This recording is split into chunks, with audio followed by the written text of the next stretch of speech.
All right, we are back, chat. How are we doing today? Welcome in, everybody, again to the show. We have our lovely guest. Holy moly, right as we introduce Bella with the biddies. Thank you. Bella with the bitties.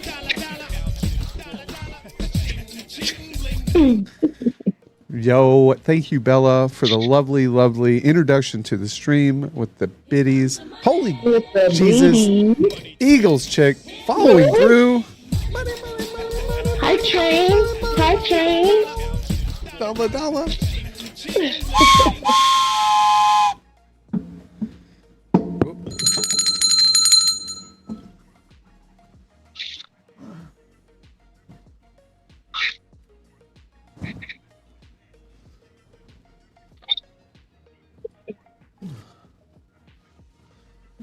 Jeez, my hair is getting so long that it's like actually becoming a bother. So I appreciate everybody coming in. This is Jokerdad After Dark. We can't use that around here, Frankie. It's censored, man. There's a hobby after dark, man. We can't be taking his title. No. Welcome in, guys. Welcome in. Ooh with the Jetty with the big ooh. Yo, Jetty, I love that. I'm gonna take a knowledge of Twitch adding the new emote gigantic, the colorful highlight message, and the on-screen type of alert. I think that's amazing. So if you guys want, you can always use that around here. We try to keep it at a minimal cost. I know some people jacked it up from the default, which is fine too. You know, I think whatever cost, but I think it's great. Anything that Twitch added to interaction for streamers and their chat and their community, I think is awesome. But no, thank you, Amazon. We got our lovely guest today on the show, episode 142. How are you this morning? Pretty good. Thank you so much for having me. I'm doing well. That's awesome. No, I've been very, very excited for this episode. I've got to catch you over the last couple weeks. I've been a big, big supporter of your stream. I love the content you're creating over there. I know you've been coming in, showing some much love to the Kingdom of Clowns community. So thank you so much for what you've done so far, just in the short period of time we've got to know each other. But yeah, I love the content that you're creating over there. I'm a big horror fan vibe. You know, obviously we got the clown face on. It's been a big influence of what we do here. Yo, Ryder with the gifty.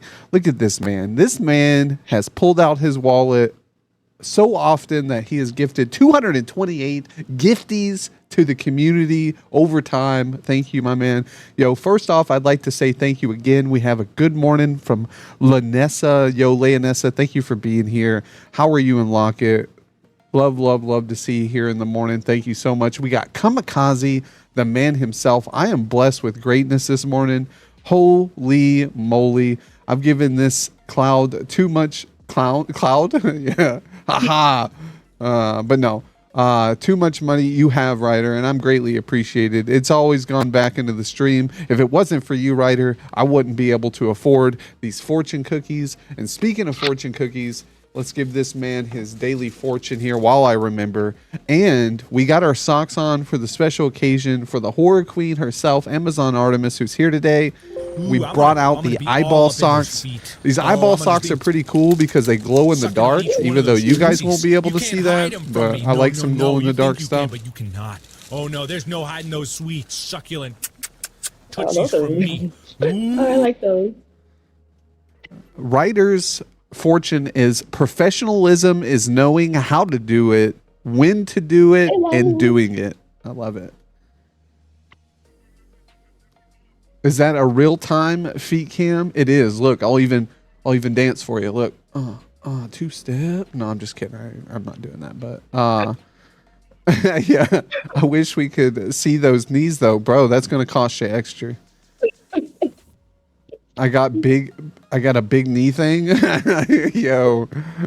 You like those knees that look like baby faces? You ever seen those? No, I'm just kidding. That sounds creepy. Aren't those creepy? Yeah, exactly. When when a person's standing up straight, it looks like a baby face. Like a whole face looking right at you. So yeah, no. Give us just a little snippet of we always like to ask the question straight out of the gate. Who are you? You know, just a little rundown. quick rundown. I am Amazon Artemis. I'm a horror streamer. I'm also a mom, dedicated mom, just the one. I am also a LVN, which is a licensed vocational nurse. So I'm just a natural nurturer. Let's see what else. I love all things spooky, but that goes without saying. Stay in my background. Um, Believe it or not, I'm a really quiet, introverted person. Big homebody. I'm usually home most of the time. I even work from home, except for a couple of days a week. So I'm really just to myself. And that's pretty much the gist of Amazon. Quiet homebody dedicated to her home and her shared. And yeah, that's me. Hardcore gamer. Not just DVD. I mean, like, I have thousands of hours in pretty much all of my games. Horror and RPGs are life. Like right now, I just dove back into Fallout 4 and I'm obsessed. I think I have 200 hours into the newly updated one. So, horror nerd, dedicated mom, gamer, and I love to read. And that's me. And of course, No. I'm obsessed with tea. I love tea too. Tea's awesome. I need to get back into it just to take the moment to kind of brew it and get it going. Because this morning we're using a Bang. We scoped a Bang, but we love our tea. What's your favorite type of tea? What is I'm a huge fan of Bigelow brand, so I really like the lemon ginger. That's good. And I really love just all black tea with a little bit of honey, no sweetener but the honey. It hits a spot in the cheek that just makes you go like, makes you pucker up, but it's so good. And it gives you like this small amount of caffeine that makes you feel good all day. So, huge advocate for tea. Green teas, black teas, it don't matter. I'll drink it all. Yeah, lemon ginger sounds pretty good. I do some ginger tea. I don't think I've done lemon ginger, but Mm, I love tea. I love honey in my tea. We do a lot yeah. of manuka honey. That stuff's got like natural antibiotic and antibacterial, type of properties because I think it's from like Australian or New Zealand. But Oh, it's kind of a fancy, more expensive style tea. So I don't use it often. I only use it for kind of those purposes. So if I'm sick or mm. have something stomach issues, I'll kind of use that tea to help calm stuff. But it's good stuff. I love tea a lot better. I'm a more of a tea person than a coffee person, but I will drink some coffee here and there. Yeah, every once in a while I'll have some coffee. Sometimes tea just won't do it. Every once in a blue moon. But yeah, I want Yeah. to say thank you to everybody again for coming in. We like to take periodic breaks and say hi to everybody who comes in. I know I didn't get a chance to say hi to Wahoo. Thank you, my man. We've got Hello.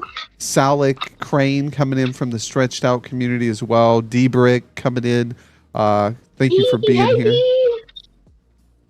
We got Zahabi in the building with the good morning as well. Let's go. Eagles Chick still vibing with us. Tally Bob's in the building. How's it going, Tally? Good to see you, brother. Always a good time seeing everybody stop in. We got the wonderful Amazon Artemis here, guys. If you don't know Amazon, you're really missing out.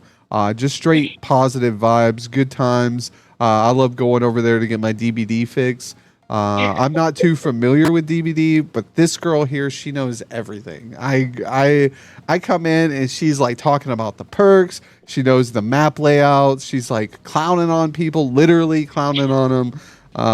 So I have a good time It's vibing all over good there. fun. It It's is. all in good fun. I'm not a sweat. I'm not a sweat. I promise you. I don't know. You could have. I don't know very many sweats in the game, so I can't assure you that she's a sweat. But from outside appearances coming in, it seemed that way. I was like, you really know what you're doing, and you know a lot about all the classes in the game too, which is pretty good. Yeah, it's my main game. I've been playing it since I want to say 2017. I have about 4,000 hours in the game. Wow, it's So been I out love that it. long, huh? I didn't know It's that. not that long. I think it dropped 2016. So I wasn't on the first year wave. I came that second year. So it's a great game. It's not for everybody, and I think right now it's getting harder and harder for new people to just jump in because it's so much going on with the perks and the killers, and like you said, the maps and the layouts. So for a new person to come in and like get good within like 100 hours, it's impressive, and I'm seeing it a lot. So it's a great game. I love it. Yeah, is it and Well, you it's can is recommend it it. just it's five player, right? It's four survivors and one killer, is that it? Yeah, correct. Four survivors, one killer, but we do have a mode dropping July 16th. It's going to be two killers and eight survivors. And we've actually been asking for that for years. So it's going to be epic. No, I Epic. I like that because that'll give you an opportunity to kind of like engage with more people. I think anything with Mm-hmm. more people is always good. It helps grow community. It makes the game a little bit more versatile, right? You have like more Right. options, more things going on. The strategy may change. So awesome. Yo, Yeah. D, thank you for the biddies. I appreciate that as well so much. We got Phoenix, welcome in. Good morning to you, sir. Good to see you. Happy Monday. Hopefully weekend went well your way. But yeah, so where are you from? What neck of the woods? I know I asked you the other day, but we'll let chat know as well. What area? Well, I was born back east. I'm originally from Jersey. I'm a Jersey girl. But I moved here to California when I was about 18, 19 years old. And I've been planted here ever since. So technically speaking, I'm a Californian. I love Cali. I'm in the valley. It gets really hot, like hot, but I love it. It's beautiful. Palm trees, beaches. What's not to love, you know? So, yeah, I'm out here in Cali Yeah, with the awesome. triple digits. Yeah, I can't believe that. You told me it was like 110 degrees, 115 degrees, something like that. Yeah, the 110 actually was like a good day. The other day it hit 115, real feel 117. It was bad. Even with both the ACs running, it was a bad day. So, yeah, and on top of that, we have rolling blackouts because so many people are using so much power. That's why I couldn't go live last Thursday. On top of it being 4th of July, we have these rolling blackouts, and I don't want to be in the middle of the stream and my power gets cut. So, when it's really Yeah, hot like that's that, not a a lot good going mood right on. there either. You're having a good Mm-mm. time, and then the power goes out, and then now you're angry because the stream dropped, but now you're Yeah, hot, so you're like that even more part. angry. Yeah, Wahoo, 115 is that in Canadian degrees? I know, right? Everything's inflated there. Yeah. But no, I can't Yeah, do we would extreme love to, hot. yeah, Yeah, it's tough. It definitely is. I can't deal with extreme heat. Cold's one thing. I mean, I've dealt with some extreme cold being here in the Midwest, but extreme heat, even in the South where I grew up, it's just not good for me. Especially the humid heat and heat rises. So I've been in like second floor, third floor. Where it's hmm cool on the first floor, but then the heat or the coolness never gets up high because it's just so hot. I can't push through all that heat, and yeah, it's terrible. Just multiple fans going, sweat dripping while I'm trying to game. I'm like, I can't do this. miserable, just miserable. Just wait till the evening. Yeah, exactly. I lost power in the Yeah, middle of my stream yesterday. Oh, that sucks, Nightfall. It's never I fun. know. That happens to the best of us. I always there's an ongoing thing is it's not streaming unless there's a problem with something. It's either internet connection, it's the game is having issues. There's like one problem that you can't figure out what the answer to. That's welcome to the streaming world, I guess. But yeah, no, awesome. Again, guys, if you're just joining us or even you've been here and haven't got an opportunity, I'm going to give Amazon Artemis a shout out again. I like to do that periodically throughout the stream so you guys can drop a follow because we know some people like to come in, say hi, hang out for a minute, and then go their separate ways throughout their day, which is awesome because we're all busy. We all have a busy schedule. So for you guys to take a moment of your time to come in this morning, show some love to not only myself but Amazon here, we love it.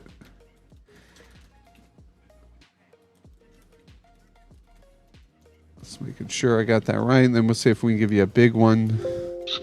Oh, thank you. I appreciate it. And anybody on the West Coast tuning in, I really appreciate it because it's super early for us. Yes, I know. You told me you got up at like five something. Holy moly! Thank you so much Yeah. for coming on and vibing and getting ready prior. Any- I'm glad I wasn't Anytime. sick or anything. I mean, I'm just got allergies, and that's not terrible. Yo, D. Huge shout out to D. He is amazing. One of my good friends, one of my top supporters. I really appreciate you for being here, D. Much love. Yes, we love when the communities can come and show some love, especially during collaborations and things like that for the streamer. You know, their community pulling through. I'm always Mhm. happy. I've been on a couple talk shows as well as a guest, and I always love seeing Hurst and Leonessa and Royal and Zahabi and Ryder and Frankie and all these people pulling through part of the community when they can if they're available. So thank you guys so much, and thank you D for being such a big supporter to Artemis here. We love it. But yeah, so you mentioned being from Jersey and then now moving to Cali. I mean, what's your favorite? You're still Captain Jokerdad. I am still Captain Jokerdad. I probably do need to change that since the hype train is no longer. But I appreciate everybody who's supported the hype train. I know, calm down, Joker Mom. I know. She's like, you're not the captain. I'm the captain now. Yeah. But so out of the don't inflate his ego. Yeah. So what what area would you say has been the most enjoyable? I mean, you growing up in the East Coast and then now living in the West Coast. Maybe tell us some of the things that you like about each, and maybe some of the things you don't like about each. Area of the woods, I guess you would say. Right. Well, coming from the East Coast, I really love the cold. I'm a winter baby on top of that. Born in December. So the big selling point for Jersey is the winter. Um, it's the garden state, so it's really pretty in the spring. Lots of flowers, lots of gardens, lots of greenery. That's always a plus. But I was really young when I left. I was about 17, 18. So I don't know as far as like school districts and like community. I wasn't yet old enough to like pay attention to that kind of stuff. Coming to California, the weather sucks, but the atmosphere is beautiful. It's really diverse. As far as raising a family here, it's so diverse, and that's what you want. You want your kid to see just a little bit of everybody and feel included. Top notch. I love that about California. School districts in California, amazing. Colleges, amazing. So if we're going to do a comparison, I'm going to say California is winning because I got to grow up here and actually be an adult and be involved in stuff here. Um, but I still have nothing but love and respect for Jersey. You know what I mean? I just wasn't old enough to like go out and experience too much of anything to really give a proper comparison. But you're going to always love where you come from, you know? Yeah, no, 100%. And do you Yeah. have family still in Jersey? Oh yeah, of course, of course. My dad's still out there. My brothers are still out there. I still have lots of family out there. And I actually lived in Virginia for quite a while too. So I still have tons of family in Virginia. And Virginia's a really nice place too. Beaches, nice weather. But again, as far as like schools and making it to be something, California is always going to win. It's just top notch out here. You know, you got a lot of opportunities. So Yeah, Cali wins. that's what I hear. There's a lot of opportunity out there. A lot of people do like it. Hmm. Some like the fast pace and busy aspect of it. Some are like a little overwhelmed. Like me, for example, I grew up in the city area, moved up here to the Midwest, and where I live now, very small. Almost people call it retirement town, right? So it's kind of just really slow, good place to raise kids, but I like it because there's like no traffic, right? Everything's within just like a couple blocks away.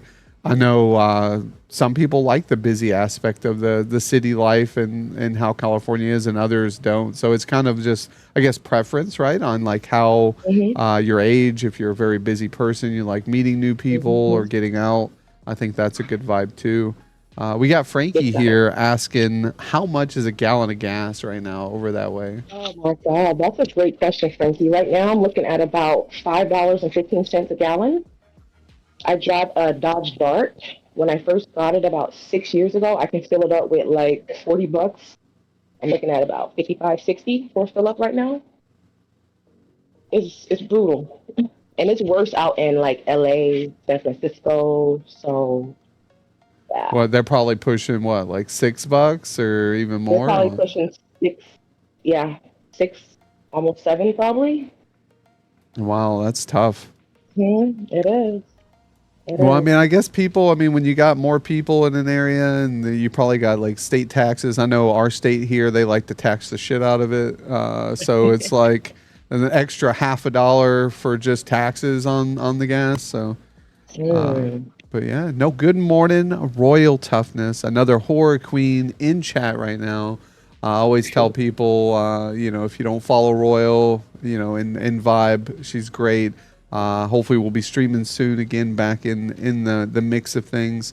But always reminds me of your vibe as well, with the horror streams, and I love it. I think, have you played a lot of those anthology games? The I forget what it's called, Dark something Anthology. It's kind of like story based.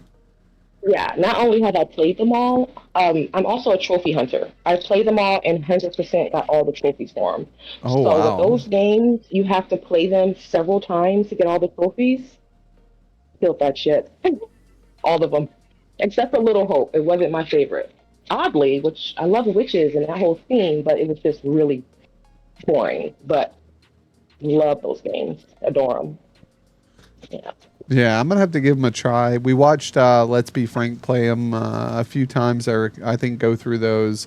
I'm a big fan of like the Walking Dead series as well. Uh, Mm. but he's played Madison. Have you played Madison? I have not played Madison. It's I'm a little bit of a penny pincher, and for games that are like really quick like that, I like to stay within a certain budget. And on PlayStation, I think she was like $30 last time I checked.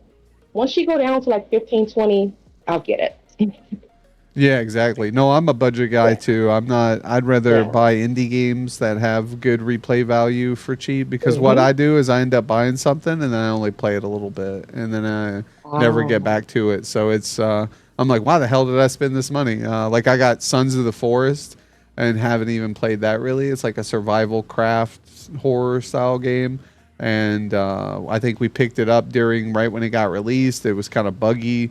I played it with like a couple friends a couple times, and then we haven't picked it up since. So hopefully we can get back into that with another party sometime and find somebody who wants to Hmm. vibe on it.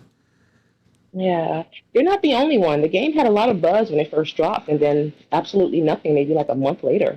So, yeah. Yeah. Yeah, 100 Hmm. percent there. Hopefully they've gotten everything squared away. I heard it's pretty good now, but that's kind of That's like good. how it is with a lot of games, right? As it comes out, it's kind of a wreck or a mess, and then after a couple patches, some updates, it gets pretty stable. But by then, the hype is gone. I feel like people Yeah. kind of, like you'll have your fans who consistently play the game or who'll come back to it, but the masses, just after a couple days, they usually roll into other things, and I've seen it a lot. Like X Defiant was one of those games that brought in a lot of people initially, and then it's kind of died off. I know the first Descendant just came out recently, which is another big game. Shit, I even think the Elden Ring DLC, that recently dropped. A Mm. lot of people were playing that, and I think even though it's probably got tons of content, there's still a lot of people who are playing the DLC. But I think even the hype on that kind of just came and gone real quick. Everybody's on to the next big thing. The first Descendant is Yeah. very good. Yeah, I hear that, Wahoo. I hear that. And I've thought about it, checking it out. I hear it's free to play. And it reminds me of Destiny. It's kind of got like that different, third person Destiny vibe, same type of RPG, real world type things. How tall are you? Oh, nice. Thank you, Frankie, for uh, letting me know. Yes, Nightfall asked how tall you are. Me, Yes. I am 5'11", pretty tall. Back in the day, I used to get made of quite often for my height. But once I start like owning it and named myself the Amazon, I started getting a lot of respect. Yeah, I'm a tall girl. I'm all legs and torso. No, that's Good awesome. question. Yeah, I like tall people. I don't. I'm not. Ah, I'm close. not. Yeah, I'm not You're tall close. myself. I think I'm about 6. I think I'm about at the same height as you. So it's nice to Yeah. actually like look people in their eye, or even have to look up a little bit instead of looking down.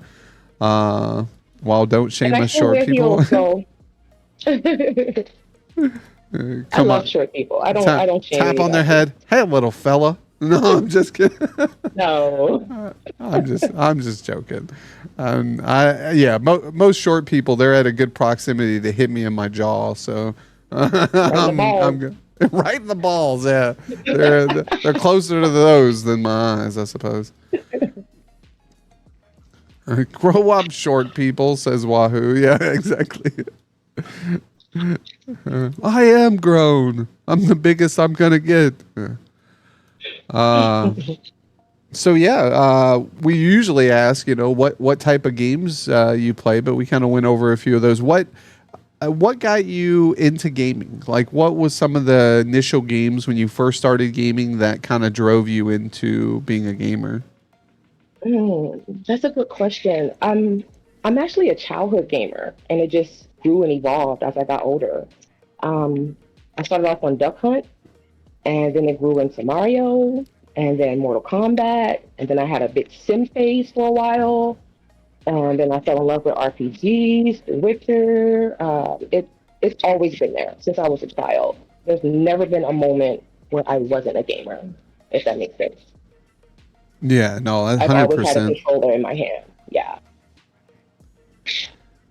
No, that's good. I love gamers at heart. People who've been a gaming since childhood. I'm kind of one of those as hmm well with the Duck Hunt. What's your favorite hmm Mortal Kombat character? What was like your go-to Mortal Uh, Kombat character? Melina, and then second to her was Baraka. It's something about their teeth.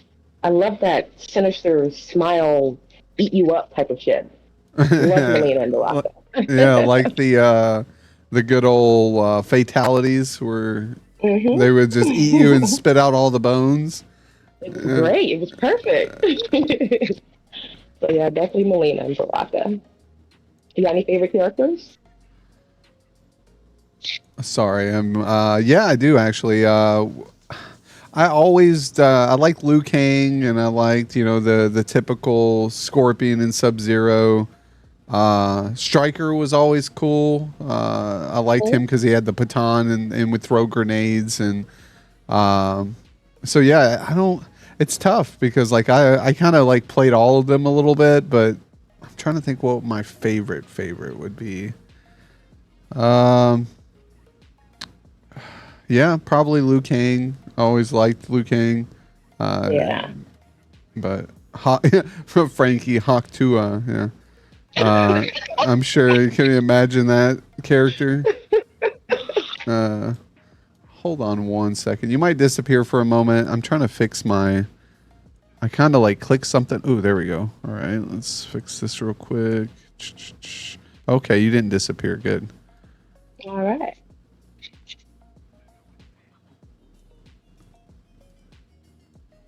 All right.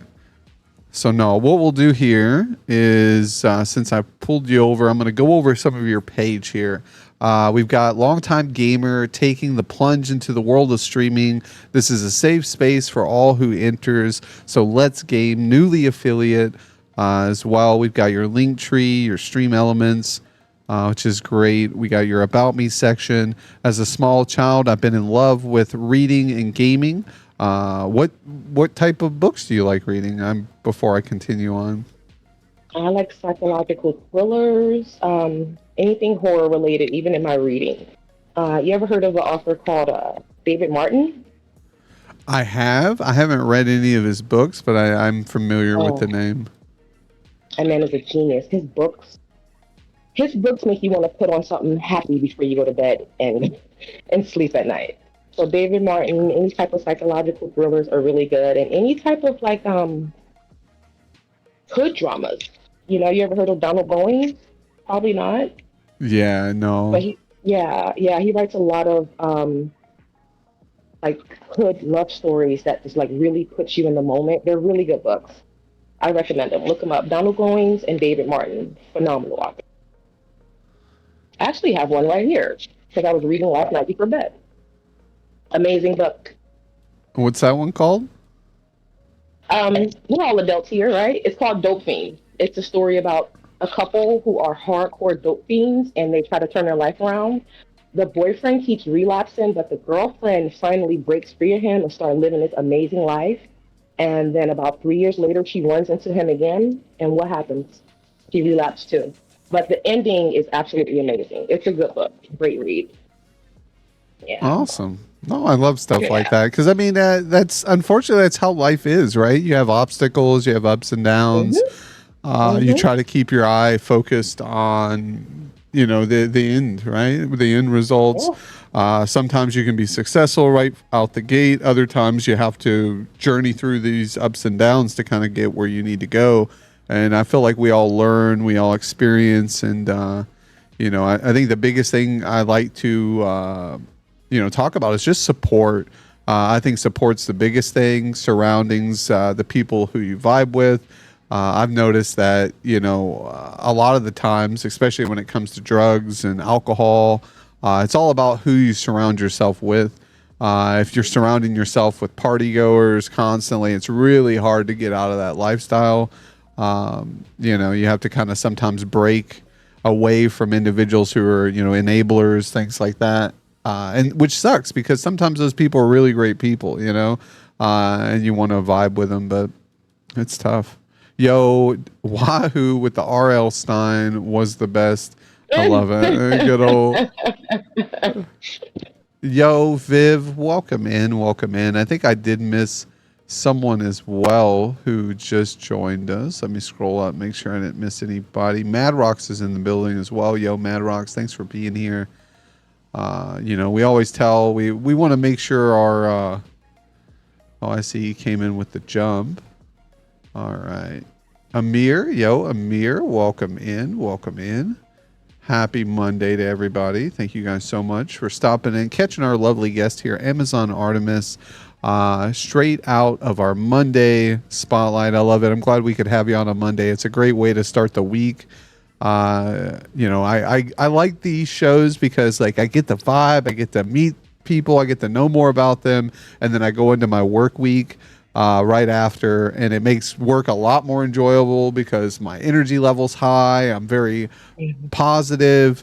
And the only way people can ruin that is going into work to a shit show, and then I'm like, okay, not the whole day can be good, Jokerdad. I got a good morning. I guess I got to finish up with whatever this night is, but we'll manage and we'll make it through it. So I appreciate you for setting the level really high today for me and providing me with some good positivity. So thank you for coming on the show again. Anytime. I really appreciate you having me. I was super nervous and I still am. So Yeah, it's fine. Just wipe that clammy hands off somewhere. That's what. No, I'm fidgeting. that's what I do. I get nervous. Especially when I drink energy drink. I'm glad the feet cam's off because I start kind of like legs start shaking, and then my whole monitor and camera's shaking, and I'm like, holy shit, I need to slow my roll. I'm kind of nervous. So it never goes away, especially as a host too. And when I get individuals like yourself who I really enjoy their content, I come off sometimes as a fanboy to some of the people who come on my show. I'm like, oh, I like your content, and just for example, even Wahoo's a great streamer who's recent new to the community. We randomly rated into him. Hopefully, we can get him on the show him off to you guys. Really great dude. And go from there. But we love new people, new guests, and seeing some of these people who come into the chat. Jetty Boy, Let's Be Frank, Royal Toughness, all these individuals, Joker Mom. They've all been on the Jokerdad spotlight. We've had them on some way or another. So to see them still pulling through. Showing love to the future of the spotlight guests is always amazing. Eagles Chick was in here earlier as well. I'm sure she's still here with us. She was on recently. So it's just awesome. Grasshopper Games coming through. Speaking of the devil, Grasshopper with the Grasshoppers. How's it going, man? Good morning. Happy Monday to you. Another great guest that we had on recently. So I can't ask for a better community of people who show love to each other. That's the biggest thing when I tell people who come on or chat, in the chat, is, you guys are here showing the love to the streamers. who were here for you. You know, these are people who were here for your episode, showing love to you, getting to know you, what makes you vibe. And it's great that you come in and return that favor to those individuals. So thank you guys in chat for coming on, checking out Artemis today. But she said, as a small child, I've been in love with reading and gaming. It was my peaceful, holy moly, what just happened? Wahoo with the sub. We did reach 3 subs. I did not reset it from yesterday, but we'll do it anyways. Yo, thank you. Wahoo with the prime, man. You could have gave that prime to anybody else. And I know these look inappropriate, so bear with me. These don't look good. But this is sour watermelon sour spray that kind of looks like, you know, as us adults here, anal beads, you know, like this thing doesn't look very appealing there. But this, see this, guys? I'm gonna wave it around like this. No, so sour watermelon in this one, and then we've got sour cola in this one. Which one are we doing, Wahoo? Those fishnets alone earned you a follow. I know, right, Grasshopper? Settle down there, Artemis. No, living the dream, working and BSing with the Joker and Amazon. Yo, we appreciate that.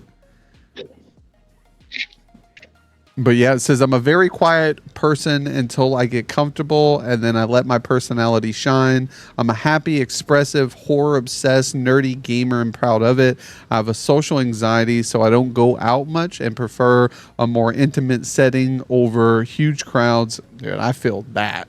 That's feels right now. I've been wanting to stream for years, but lack the confidence. I woke up one day and said, fuck it. Let's go. I like that. And then I took the plunge and been loving every minute of it. The highs, the lows, the gains. It's been amazing. I welcome you into my world, and I hope you enjoy your stay. It's a safe place here for all who enters.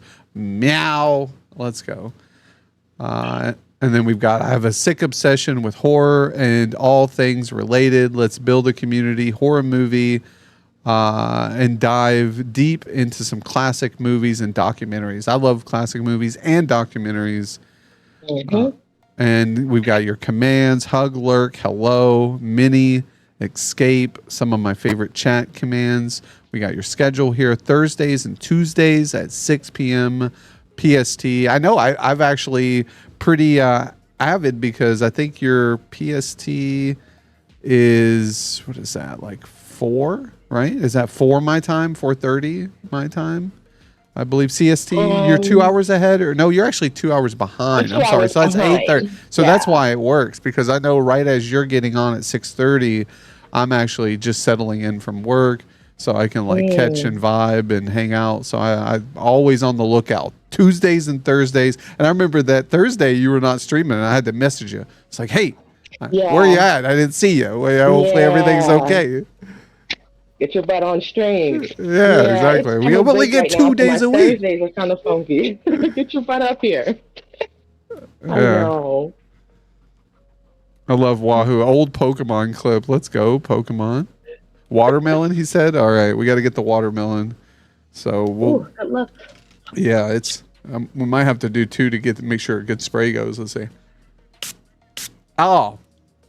Ah.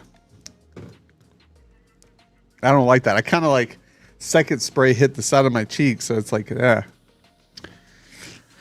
All right, Chad. Yeah, that stuff's pretty sour. I found this stuff at the store. I was like, sour spray. I was like, that might be good.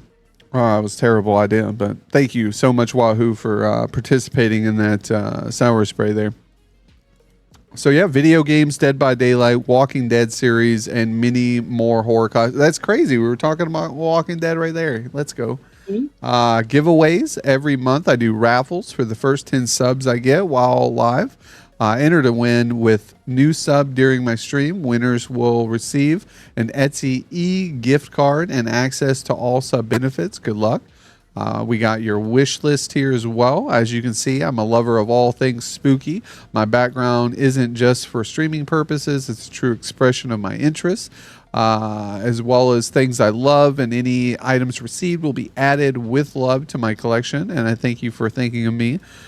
Click on my wish list panel above. Awesome. We got your link tree. My name on all socials is the same. I'm currently on Instagram, Discord, and YouTube. My Facebook is under construction. Discord link available during my lives, so give me a follow as well. Amazon Artemis. Click on the link tree panel above to view my links. And then we have your chat rules. Be kind, no body shaming, be respectful, respect my privacy, don't self promote. I just end my stream, etc. I love a dirty joke, but don't go overboard. Keep disagreements mature. The Queen Mother. As a young girl, I was obsessed with horror. Found a box of tapes with a bunch of her shows and movies. I was in awe. The Queen of Darkness was born that day. So here's a tribute to my Queen Mother. I love you, Elvira. Awesome. I love it. She was a big influence in that genre and during that age too, during that time, you know, it showed that you can keep it dark and classy at the same time, you know, really cool. She's Minnie amazing. and You know, me. she was 30 years old when she started that role, so it's never too late, you know? No, I agree. I mean, the thing is, at the end of the day, whatever makes you happy as an individual, right? As long as you're vibing, you're having a good time, you're able to express yourself, you enjoy what life has to offer. I think it's great. Just as long as, you know, I'm always about where as long as an individual's action isn't intruding on others around them and making, you know, their lives miserable. So if you like, you know, doing off the wall shit, as long as the off the wall shit you're doing is just affecting you, right? Like then that's all cool. But when the off the wall shit starts affecting your family and your friends, and it's starting to change their lives because of the wild shit you're doing or into, then I'm like, well, slow your roll a little bit. You know, be considerate of others around you, but. You know, whatever. I'm all for whatever makes people vibe, and as long as it's voluntarily, but and stuff like that. But no, I love a good horror vibe. We grew up on a lot of. I mean, speaking of horror, what's your favorite genre? Like, what's your favorite horror franchise or movie? Maybe top three we could even do. Top three franchise. Okay, I'm gonna start off with Scream, although the first two were the best. The rest were good movies, don't get me wrong. They just weren't like, they start turning into mean movies, but you still love them. It's Ghostface. So definitely Scream, Halloween, of course, and it's a tie between Friday the 13th and the Human Centipedes. I know the Human Centipedes only have two or three of them, but it took the horror genre to a completely different level. Like it really fucked with me mentally. It wasn't like jump scares. It was like, whoa. And that was some spooky shit to me. You know what I mean? Like stomach turning spooky shit. So that's the only reason Yeah. why that was so high at the list with only two or three of them in the franchise. But definitely Scream, Friday the 13th, and Halloween for sure. Yeah, those are good classics. I know you mentioned Human Centipede. I actually only watched the first one and only a good portion of it. And like you said, it was kind of like, oh, like you're like, what the hell? And I just Yeah. remember like the part where, you know, spoiler alert, guys, if you haven't seen the movie, highly recommend. I mean, I don't know if I highly recommend it, but it is creepy. But there is a part where, you know, obviously Human Centipede, you imagine, they sew each other together. And I just remember the part where he's like, eat it, eat it. You're like, what the fuck? Like, wacko. Like, this is just creepy. And I don't think I could watch it. I think I was like, oh, I gotta watch something else. This is It this was is hard to wild. stomach, yeah. Yeah. Yeah, it was out there, but it was like, whoa, my eyes were so wide. Like they really went there with this movie. So I can appreciate it for that.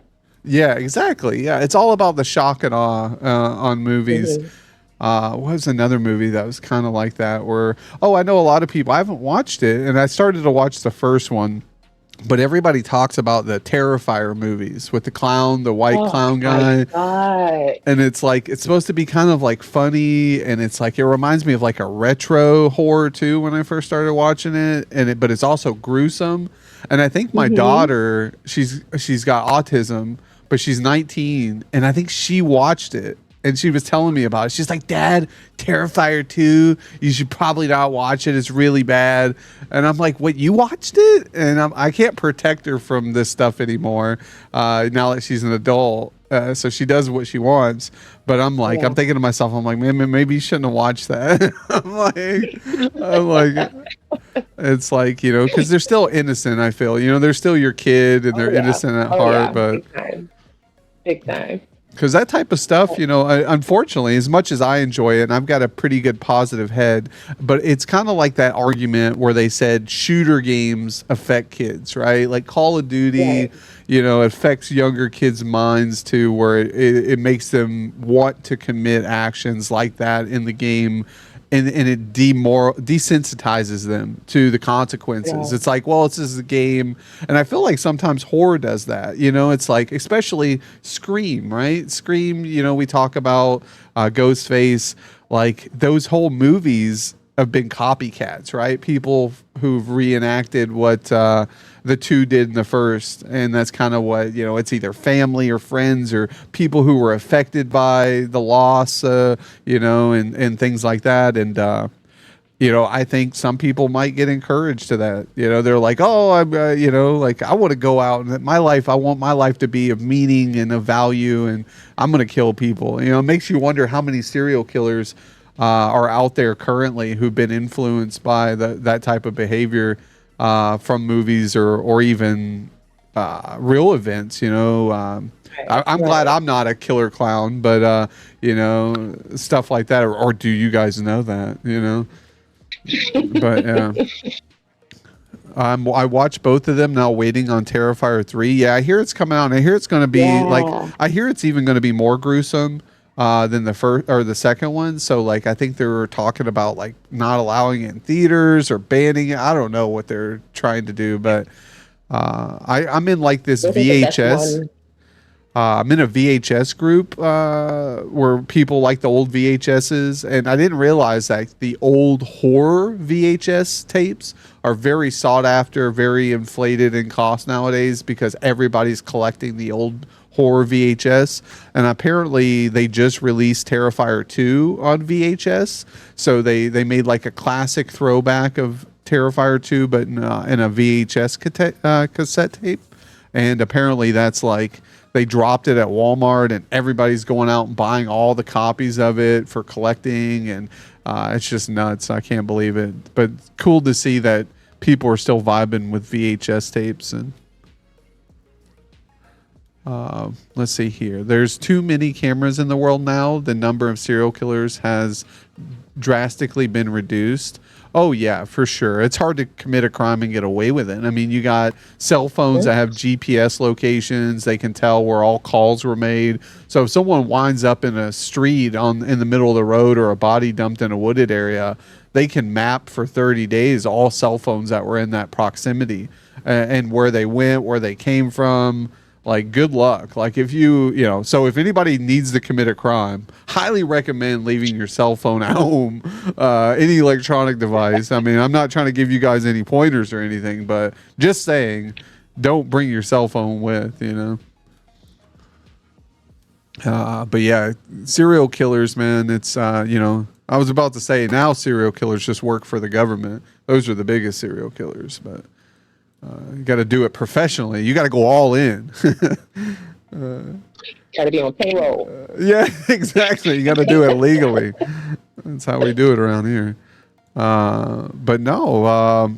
So we're big foodies here. We like food. I'm a big food guy. If you were on death row, it was your final meal, what would be your meal of choice, and then what would be your dessert if you're a dessert type of person? It's a good question. I'm gonna probably go with like a bomb ass spread of sushi and a big bowl of ramen would be my end game. A nice cup of tea, and for dessert, a big ass bucket of gummy bears, and I'll be happy. That's pretty legit choice there. That's probably one of the best choices. Ramen, sushi, gummy bears, and tea. Can't go wrong with that. I think that almost yeah. sounds like what my kid would like. She likes all of the above, sushi and ramen. Hmm. Do you ever do like a late night ramen? Do you like ever get in the mood where you're like, oh, I need some ramen, and then you're just like fucking late at night? Often. I do, and I probably go a little overboard because sometimes I'll add like a boiled egg. I'll saute up maybe like 4 or 5 shrimp, put those in there. You got to be fancy. Yeah, no, that's how you do it. You got, like you said, the egg in the ramen is a clutch move. I don't know about everybody in chat, but yeah, it's definitely a clutch move. Yo, welcome in. TG, welcome into the stream. Thanks for coming in with the first time chat. Hopefully you enjoy your stay here. If you do, drop a follow. If you also enjoy Amazon Artemis, drop her a follow as well. Straight vibes here. Yo, Texan, welcome in. Welcome in. Remy with the W2s with your serial killer. I know, right? I'm going to put my W2. Sounds good as fuck. It does, doesn't it? Yeah, we love some ramen with some shrimp and some Oh, egg. yeah. Makes it pop. Hey, Remy. Thanks for stopping by. I add some cream of mushroom soup to make a kind of casserole and maybe a can of tuna depending on the flavor. Let's go. Yeah, always Oh, spice it up to how people like it, you know. I'm always up to new ways of eating meals. Like I couldn't believe it. I usually, I know a lot of people, they're big into steak. I usually don't eat a whole lot of steak, but we threw some steak yesterday on the grill, and man, now I can see why people grill steak. That stuff was so good. The outside was just crispy enough, and then the inside was still juicy. I loved it. It was tasty. Cream of mushroom is the bomb. Yeah, cream of mushroom's good. mm, yeah. We like That to do sounds cream of mushroom on top of pork chops. I like doing that, cooking some pork chops with some cream of mushroom. How do you order your steak? How about you, Amazon? How do you order your steak? Oh, believe it or not, I probably lose followers. I'm not real big on steak. I'm not real big on steak or burger, but if I do have one, I guess medium rare, so you can taste that meat. But with burgers, definitely well done. If I have one, Yeah, no, yeah. everybody doesn't like me either. I'm a well done type of guy. I like my stuff like Hmm. a jerky. Like they're like, no, you gotta have it rare. You gotta have the juices, and I'm just like, I get thrown off. I'm just like, it's not cooked all the way, and The then I only think of like way. microscopic parasites. I'm like, is this really worth having larvae in my small intestines? It's like I don't know. But whatever. Medium rare is the only way. Yeah, I order mine verbally and then also prepared in perspective dance. Interpretive dance. Sorry, I can't read. I'm terrible. I'm still waking up. Okay, Jen. I'm still fucking waking up. Early. I prefer mine rare though. Nice. Yeah, I know a lot of people eat it rare. I mean, shit. There's like I'm in all kinds of groups, right? Like I'm in wild ass shit from lifestyle groups to food groups to dieting groups and whatever, right? I'm everywhere across the internet, and one of those groups I'm in is a carnivore diet, right? And these people just eat meat. They don't eat nothing else, just meat related things, and which is I think is great because it's kind of like keto. It puts you in ketosis, so you're just burning fat constantly. So a lot of these people lose ton of weight just by eating meat, and apparently in the meat there's still a lot of vitamins that you would get that you still get from veggies. I love my veggies too much. I love green beans and Brussels sprouts and turnip greens and whatever. I love it all. So I don't. It's hard for me to do something like that.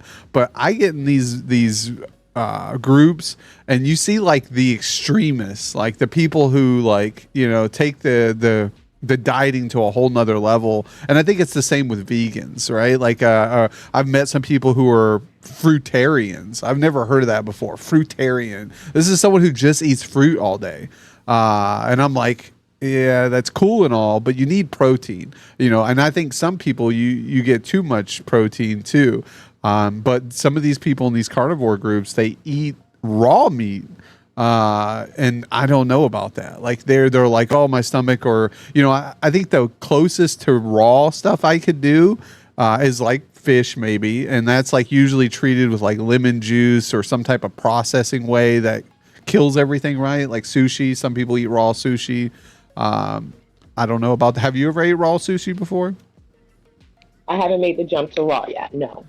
Yeah, I see. I don't think I can do that. It's like, I mean, stuff's treated and cooked for a reason. So watching people eat like raw ground beef or straight steak, just straight cut of meat, blood, it's like just Mm. I couldn't do it. Sushi is my favorite.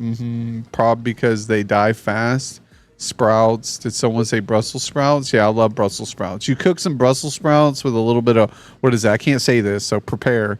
Worcestershire, Worcester, Worcester, something sauce. You know what I'm saying? And then you throw a little bit of bacon in, and then I like to cut them in half, the Brussels sprouts, and then I sear them in a skillet with some butter or something Mm, too. Or oh man, it's so good. You got to sear them. that But sounds good. yeah, I'm a sucker for that stuff. Yo, Heavy Hustle coming in today. Yo, Heavy, how you doing, my man? Glad that you're here. Great show of strength in your bullying of Let's Be Frank. We did the Fall Guys event this weekend, and Frank pulled through. We had like 10 games, 11 games, and Frank won like 70% of them. And the whole time, every game, Heavy Hustle's like, you got to bully Frank. You got to bully him. Everybody bully him. And no one was bullying him. I think everybody was scared of Frank. They're like, well, if we bully him, then he's going to bully us, and then we'll just die faster. So it is what it is. But no, we've got to do some horror games. I think a horror style community event. I want to find a horror game that has a lot of players. That's why I asked you earlier if it was only 5. I'd love to find some type of horror game or some community game that has a horror aspect that is like 10 plus players. Or at least close to that. I know you said 8 survivors and 2 killers, or 6 survivors and 2 killers is coming. That Yeah. might be something Yeah. to consider. I actually have a recommendation for you, and it's perfect for you. Killer Clown from Outer Space. Have you heard of it? Yeah, I have. I actually was going to stream it, and I scooped it up. I pre-ordered it. I started to play it, and unfortunately, my CPU was lagging to the point where it was like 100% processing, and Mm, I had to return the game, and then I ordered a new CPU. We got that installed, so I haven't tried it again. I haven't purchased and downloaded it again. Might do that to see how it goes. I think at the moment I'm on the fence because I just need a new graphics card all around. I think I need to update that so it can take off all the extra it's taken from the CPU. So I think mm. once I do that, I might dive in. Because I even turned the graphics all the way down, turned off motion blur, and it looked like shit, and I was still lagging, and I'm like, no, I'm like, I can't even play this stuff on low. So I just need a new graphics card. But no, it looks like a fun game. The only thing I didn't like about it, just in the short period of playing it, were the little mini games. I wasn't really vibing with that mechanic. Because, and then also, I think they probably improved it now. I know they've done a lot of patches since it came out, but one of the things is like, I remember loading into a game as a survivor, and right there was the clown, right as I loaded in, and I'm running away Yeah, instantly. I'm like, what the hell is this? I'm like, I'm already yeah, being chased and killed. yeah. There's been a lot of bug fixes, and that was one. They usually have live streams to go over everything they're fixing, and that was a major concern. So they fixed that. Lots of bug glitches, and it's an enjoyable game. But once you're getting ran up on by 3 clowns, there's pretty much nothing you can do. So strength is in numbers with that game. If you stay grouped up, you'll be fine. Yeah, that's what I heard. I heard it's really, it's almost a bullying process. Like you have to, like you said, you have to have it's strength in numbers. That's no better way to Hmm. explain it than what you said. Yeah. Is that the same in like Dead by Daylight? Because I watch you guys play, and I watch everybody who plays it. I'm just kind of like unsure the strategy. Like I get it, but like or the objective, I guess you would say. Like, so I know you gotta do the generators to get out, right? Is that how that works? You gotta start the generators to get out of the map, or to open doors, or how's that work? Correct. It's 5 generators and 4 survivors. So our mission is to get all of the generators done and to escape. of course, while saving each other from hooks, running the killer. Um, it sounds easy, but it can be a pain in the ass sometimes. Strength is in numbers in that game as well, but I'm not fortunate enough to have what they call a Swift. It's basically a survive with friends where you have four people that you run with. If you're lucky enough to have that, beautiful. You're probably playing a completely different version of BDD than the rest of us. I'm solo queue, and on the days that I stream, I have a really good friend. Shout out to Improv, who joins my stream so that I'm not getting destroyed while I'm on stream. And he always has my back. The only thing about DBD is the better you are, the more you're going to get tunneled because you're a greater threat.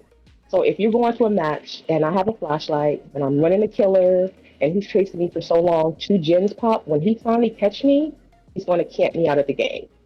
So you have to have three other people in the match that can have your back, take chase, and keep the killer off of you. That don't always happen, and then you're tunneled out really fast. So again, strength is in numbers with that game. They've added a lot of improvements for solo queue. Like we have a HUD, so we know what everybody's doing. They put an anti-camp tunnel meter that does absolutely nothing. But at the end of the day, the game is it's still fun. It's addicting. It keeps you on the edge of your seat. Every match is going to be different. And the best part sometimes is you move into these matches with killers with this great personality. So you have these phenomenal matches, good ones, so they respect you as a looper. They're not overly tunneling you. It's just like, damn, you outplayed me, and they let you walk out the door. Those are the best matches. You know what I mean? So yeah, DVD is one of those games, man. You're gonna love it or you're gonna hate it. There's no in between.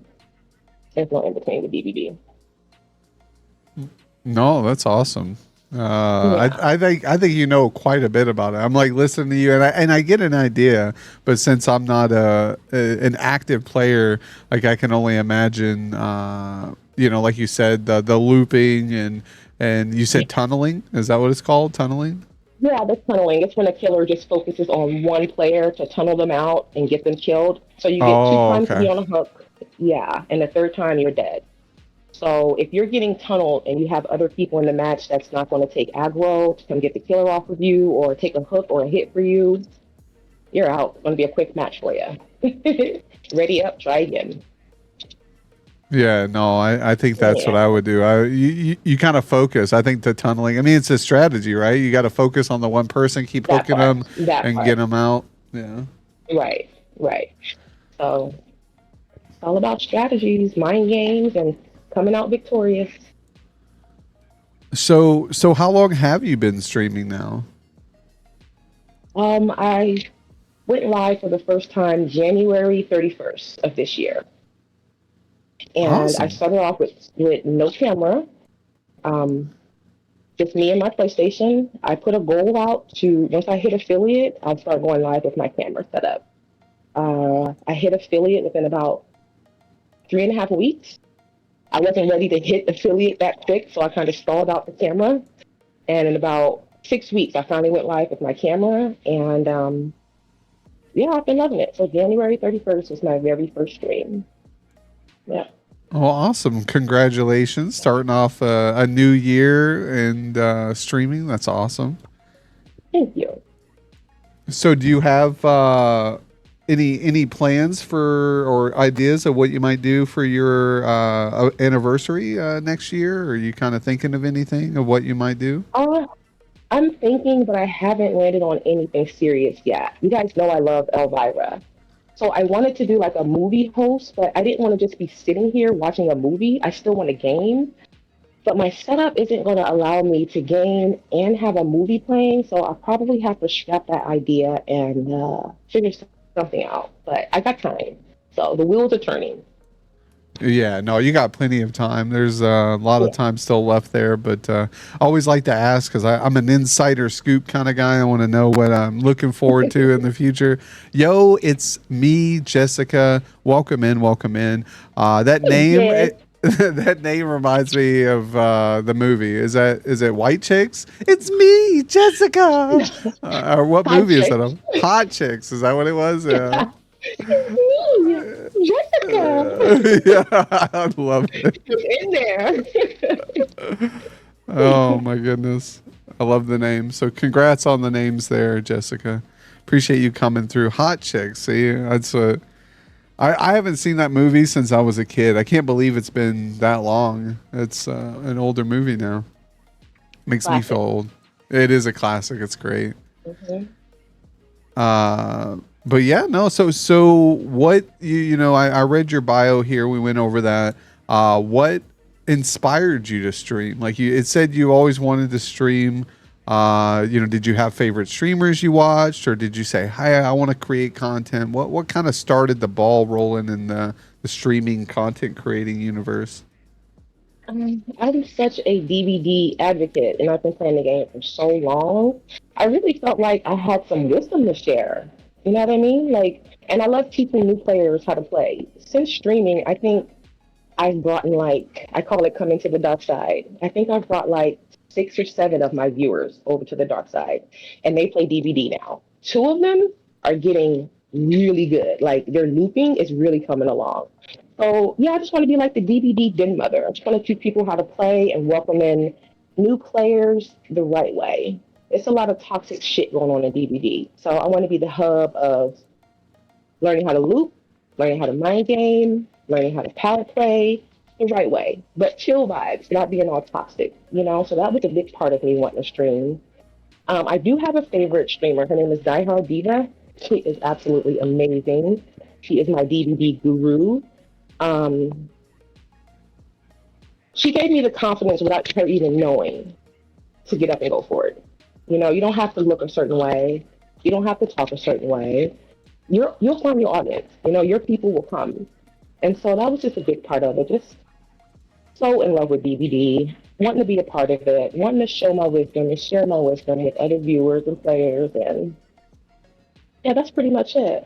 And then I get compliments from family when they come visit, like, oh, your room is so dope. It's so dope. It's like a perfect setup. And so it is a perfect setup. So it was a lot more motivation to get going. That was one less thing I had to worry about. I had everything going for me in the background. So yeah, just a long-time gamer of all games, and I wanted to share it. I was thinking about having a Fallout Friday because like I told you, I think I have maybe about 1,200 hours in Fallout 4. I'm on my That's a third lot. playthrough. It's a lot of hours, you know, but I'm a gamer. You know, if I put a game in, I'm gonna play it. I'm gonna beat it. I'm gonna run it back. I'm gonna trophy hunt. I'm gonna enjoy my game. So Fallout Fridays is probably going to be coming soon, and yeah, again, just pick my brain. Whatever kind of questions you want to ask, different playthroughs, good, bad, you know, different decisions. So I think that'll be something fun to look forward to, and it's still like within my theme. You know what I mean? So Oh I think yeah. that'll be fun. Yeah. Yeah, and I think I always tell people too, like it's always okay to even step out of the theme and the vibe, especially if it's only for like one day of the week, right? Like if it's a Right. Friday or you Right. do a special event celebrating follower goal, sub goal, birthday stream, stream anniversary, affiliate anniversary. It's always cool to switch it up and okay to get out of that comfort zone. But I like the Yeah. horror vibe. I'm all for it. That's kind of my genres that I kind of look forward to, especially when I stumble across people who got that horror vibe and they own it, right? I'm like, oh, I'm in. I'm all in. It's like a game of poker. But I did give a shout out here to Die Hard Diva just to kind of show her in case she's looking at her the thing and she's like, oh, who the hell is this and why'd they give me a shout out, so they can refer to the upload and things like that you gave her some Right. love as an Right. inspiration, Yeah, so she that's is good. amazing. I mean, phenomenal streamer. I love her. Yeah. Oh, that's awesome. And what's been so far with streaming? What's been your most memorable experience? I know it's only been about 7 months in, or a little bit close to that. What's been like something that stood out that's either happened that you've done or accomplished, or maybe someone from chats come in, or just an activity? What's kind of stood out as a really good, memorable experience so far in your journey? Like when I was younger, I wanted to be in advertising and marketing. So I'm really good at marketing my channel and my page. So I'm everywhere. So I went live one day, and I had my awesome community waiting for me, and we was building up some steam. I had about 22 viewers, having some phenomenal runs on DBD, like the best matches. I get rated by another one of my favorite guys, and he came in with like 32 people. I got so many follows. I got so many subs. I held those 52 people, Jokerdad, for like almost 2 hours. Pretty much everybody that came in with the Awesome. raid That's great. stayed. It was phenomenal. And yeah, it made my day. It was amazing. And then it was also my longest stream to date too, because every time I was like, all right, you guys, that's it. It was like, no, one more, one more. So chat was popping, my mod was popping. Shout out to Remy, shout out to O'Neill. They was holding it down in chat. It was epic. It was epic. Yeah, those are those big streamer moments, right? That really make you enjoy getting to where you're at, and you're great. You do good marketing. I tell everybody it's all about promoting your brand, what you're Right. doing. That's something that we've tried to teach or inspire people because once you hit affiliate, the game changes. It's a totally different adjustment from hitting that three average viewers. Now, honestly, because it's what sucks. I feel like Twitch should take away the average viewer requirement, but I don't know how or what you would replace it with. I think that mindset straight out of the gate is a negative mindset when people are focusing just on viewership, Yeah. because it puts people in a mind of, oh, I got to get more viewers, but not of how do I get more viewers or how do I promote myself, and get out there, because the viewers will come over time, as you either become better at the game you're playing, as you become a better entertainer, as you become better adjustments to the stream, more interactive, or even as you promote yourself out there on these other social media sites, to draw people in. There was someone who came in earlier who said, "Oh, I saw you on Instagram," and that could have been your Instagram. That could have been my Instagram because I tagged you right Right. before we went live. And it's a habit that you have to get into. I usually don't sometimes use those things, but I knew you were on Instagram. I knew you were on Twitter. I've got you followed. I'm always watching your vids on there. You're always posting stuff up. It's great because like I love seeing that, and I'm always wanting to associate myself with individuals with like-mindedness who are trying to put in the effort and the ability to grow, and I want to help them grow too in the process, right? Like I want to give them the community, the keys to the castle, and promote them. That's why we did the Echo Zodiac hosting the Fall Guys event on Saturday, because I want other people to share this platform. So it's awesome to see that you're out there really putting the effort. So kudos to you. You get all that you deserve in your growth, and it's awesome because you're at over 300 followers. So before you know it, we'll be pushing 400 and then 500, and the sky's the limits. I can't believe it. You want to know a secret, Joker Dad? When I go live, I hide my view count. That's Maybe awesome. once an Yeah. hour, yeah, I'll click it to see where I'm at, but I keep it hidden. I just want to focus on chat, my game, and just putting on a good show. I'll get too caught up in the numbers, seeing it drop, seeing it gain, seeing it drop. I check it once an hour and I leave it hidden. Yeah, see, Yeah. and I think it's good preference. I've heard a lot of streamers who come on, and I ask them, well, what's kind of advice that you can give to a streamer starting off, right? And that's something I'll ask you as well here, or that's a question you can answer here momentarily. But a lot of the times the answer is hiding the view count. I hear that Mhm. all the time, and I've hit it myself. We actually have it up here, right above me. I keep it going because I've actually learned, and I could probably do it after stream, and look at the analytics and go through it that way and see it off stream, because unfortunately it probably does at times when you take a dip, which is natural, guys. Like Mhm. I don't want people to be discouraged when they're streaming and wonder why they went from 8 viewers down to 4. Well, hello, Losing beautiful. half your viewership doesn't necessarily mean that you're doing something terrible. Those people have to leave. People have to leave They can't commit. Like even right now, we've had some people who stop in. They say good morning at the beginning of the stream. I would say a lot of those people aren't here no more, or they're lurking. Right? They've had to go get breakfast now. They got their kids. They got to get their kids baths. It's summertime. Maybe they're going to the pool. Whatever they're doing, they're working. They're working from home. I know you, Amazon, you work from home, so I'm sure there's a lot of times where you come in here and you're busy. You like to still show some love, but then you've got to AFK for a bit, maybe stop back an hour later, and that's how streams are. A healthy environmental stream on Twitch is ups and downs. Like you said, it's great when you can engage with chat. The numbers stay statistically, but also that's how I know sometimes that streams aren't genuine. Viewer counts aren't genuine in streams. If I see somebody AFK and they say, well, I'm running to the store real quick, I'll be back in 15 half an hour, and they AFK and they're sitting at a solid 50 the entire time and they haven't dipped under that after going AFK, there's something going on there. There's no way that all 50 people are going to stick around. Some people will leave, more people will join. So throughout a stream, the ups and downs are normal. And I think with viewer count, one thing we used to do here on the Jokerdad Spotlight during the early ages of the show, we would talk, we'd hang out, we'd vibe, we'd burn through the questions really quick, and then we'd play a game of Fortnite, because that's what we play here on the stream. We play Fortnite. So I'd tell the guests, hey, before you come on the show, if you would like, we could play some Fortnite, just a game afterwards with the guests. So if you could download it, get it going, we will do that at the end.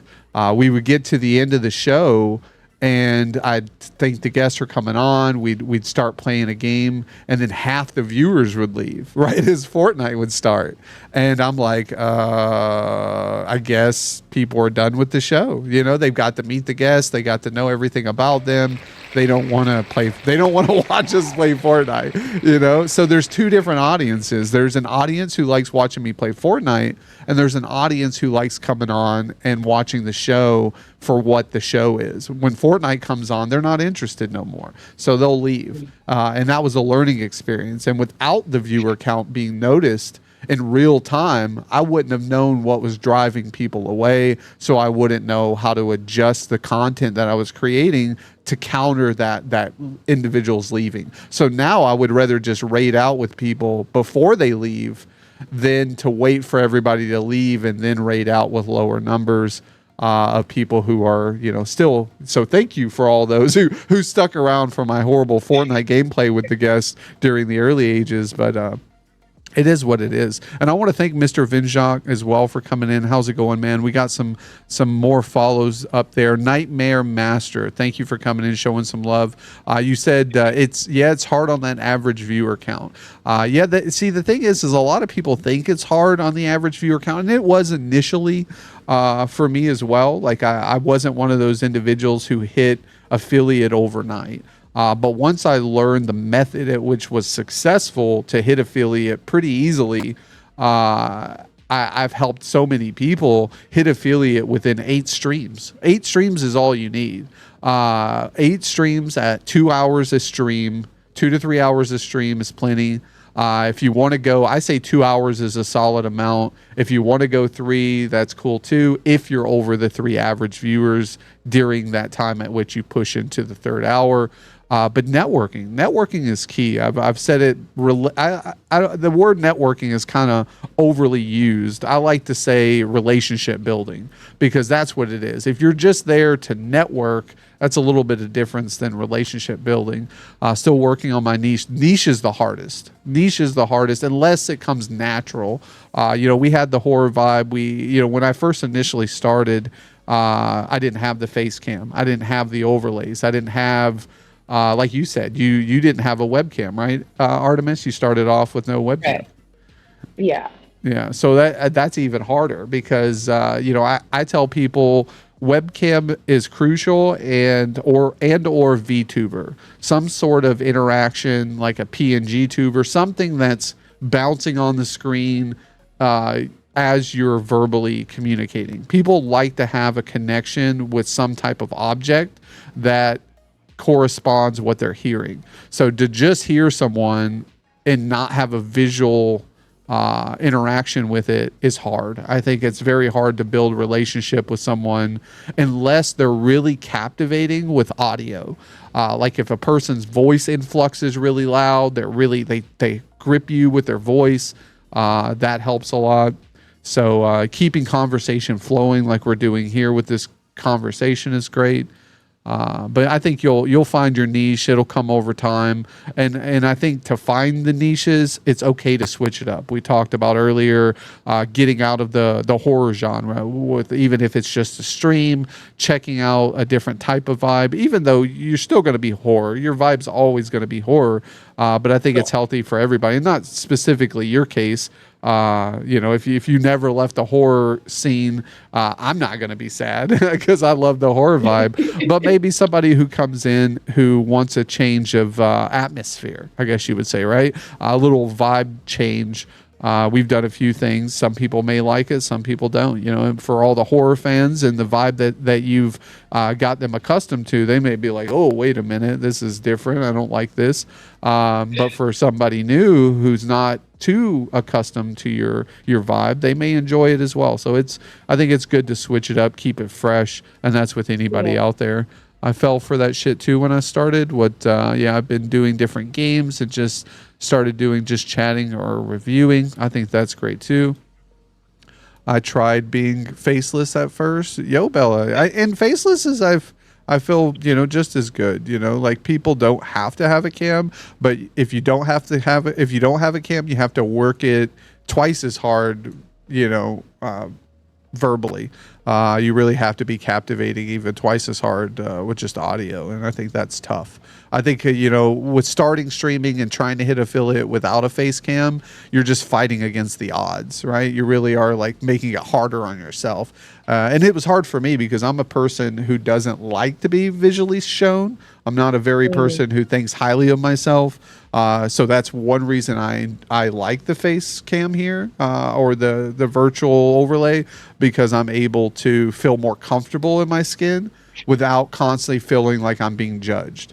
I think if I didn't have this fully, I would be wearing glasses or a mask, or I'd be doing VTubing.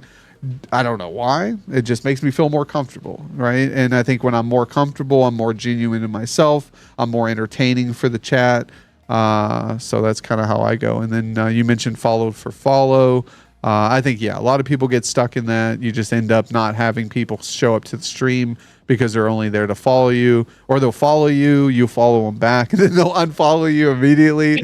It's like, what the hell? Like, why'd you do that? That doesn't work. I see you, like I see what you did.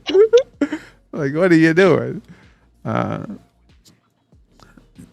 Need better equipment too. Yeah, it's a slow process. I think I tell people, if you want to start streaming, I know a lot of people who just started streaming off of an Xbox or a PlayStation. They didn't have a PC. They just streamed from their console. I tell them, if you're streaming from a console, get a web camera. Get the web camera for that console that's supported. Then once you go there, you go to the next upgrade, go light stream. You can add overlays and extra features that are just on console. And then once you go there, maybe get a laptop, cheap budget laptop with a capture card. Then now you're taking up less resources off the gaming device, and now you're streaming it to the laptop and using OBS. Now you can do the overlays and the extra features through the laptop. So if you can't buy a big gaming rig, there's also Bella, for example. She just purchased a mini computer. Those mini computers are pretty nice. They pack a punch for budget, $300, and you can get yourself a nice mini computer that's as good as like a PlayStation or close to it. But a good question that I was going to ask, just to get a little bit more background. Do you have brothers, sisters? Tell us a little bit about the family. I do. I have, let's see, 2 older brothers, myself, a sister, and then 2 younger brothers. So there's quite a few of us. Oh, wow. And You're the middle one, huh? Yeah, I'm the middle baby. Yeah, stuck in the middle with you. That song always gets stuck in my head. I'm the middle one, the black sheep. And you said you have a little one, huh? I do. I am a mom of just one. Um, she's amazing. I mean, honor roll student, respectful, into sports, gamer. She's an amazing kid. I got lucky. I put in the work. No, that's Yeah, she's awesome. amazing. Yeah, yeah. What kind of games does she play? She's more of a what's it called? Mash button. So like Multiverse, Smash Brothers, Pokemon. She's really big on anything Mario, Mario Karts, all those type of games. She's a Switch player, so she's going to be on a Switch for quite a while. I'm not going to upgrade her to a PlayStation for a few years. So yeah, but she loves it, and she's also a computer gamer. She has a really nice gaming laptop, and she's badass with mouse and key. So it's pretty nice seeing her play Fortnite with that mouse and key. She's on it. So yeah, Awesome. Yeah, no, kudos. you Shout know out. what Shout out to the I mouse and mean. key players out here. I love it. Shout All you, out, all shout you, out. yeah, all you console gamers with your controller and aim assist. Get good, chat. Get good. No. That's all we have. As I sit here with my controller. But yeah, all I have though is my PlayStation 5, my laptop, and Lightstream. And I make it work. See, light stream right there. I love it. A light stream streamer. I love Hmm. it, and I think Hmm. that's great. I Like make it I work. think, Yeah. yeah. So and I think like there's stages. Like as long as that works and you're producing the best content you can with what you have, I think that's Hmm. awesome. You know, and Hmm. there's always like as you grow. What I did personally was, I started on a very budget. I was actually using a laptop that my wife got from a coworker at work. The monitor is an old laptop. The monitor screen went out, right, and they thought it broke. They thought the whole computer was dead. It's still powered up and everything, but the monitor wouldn't work, so they thought it was dead. I came home. They gave the laptop free to my wife. They're like, "Here, you can just have it." I came home. I plugged a monitor right into the side of it, and boom, it loaded up. So I was like, Yeah. perfect. I was like, I got a new laptop. Let's go. So I started streaming off of that with only one monitor. Uh, and then we moved. Oh, I had a friend, a mod, send me an extra monitor he had. We went to two monitors. Then I started saving, and then we eventually upgraded and got a microphone, and then a better web camera, and then a second web camera with what the community has donated. So everything that I received through subs or bits, some way or shape, go back into the stream. We bought the clown shoes, the socks I wear. The socks I wear are not cheap. They're fucking $15 a pair of socks that we get here. We get the high quality stuff. The fortune cookies we open, the sprays, everything is kind of added on, and that's always something that I tell streamers to do.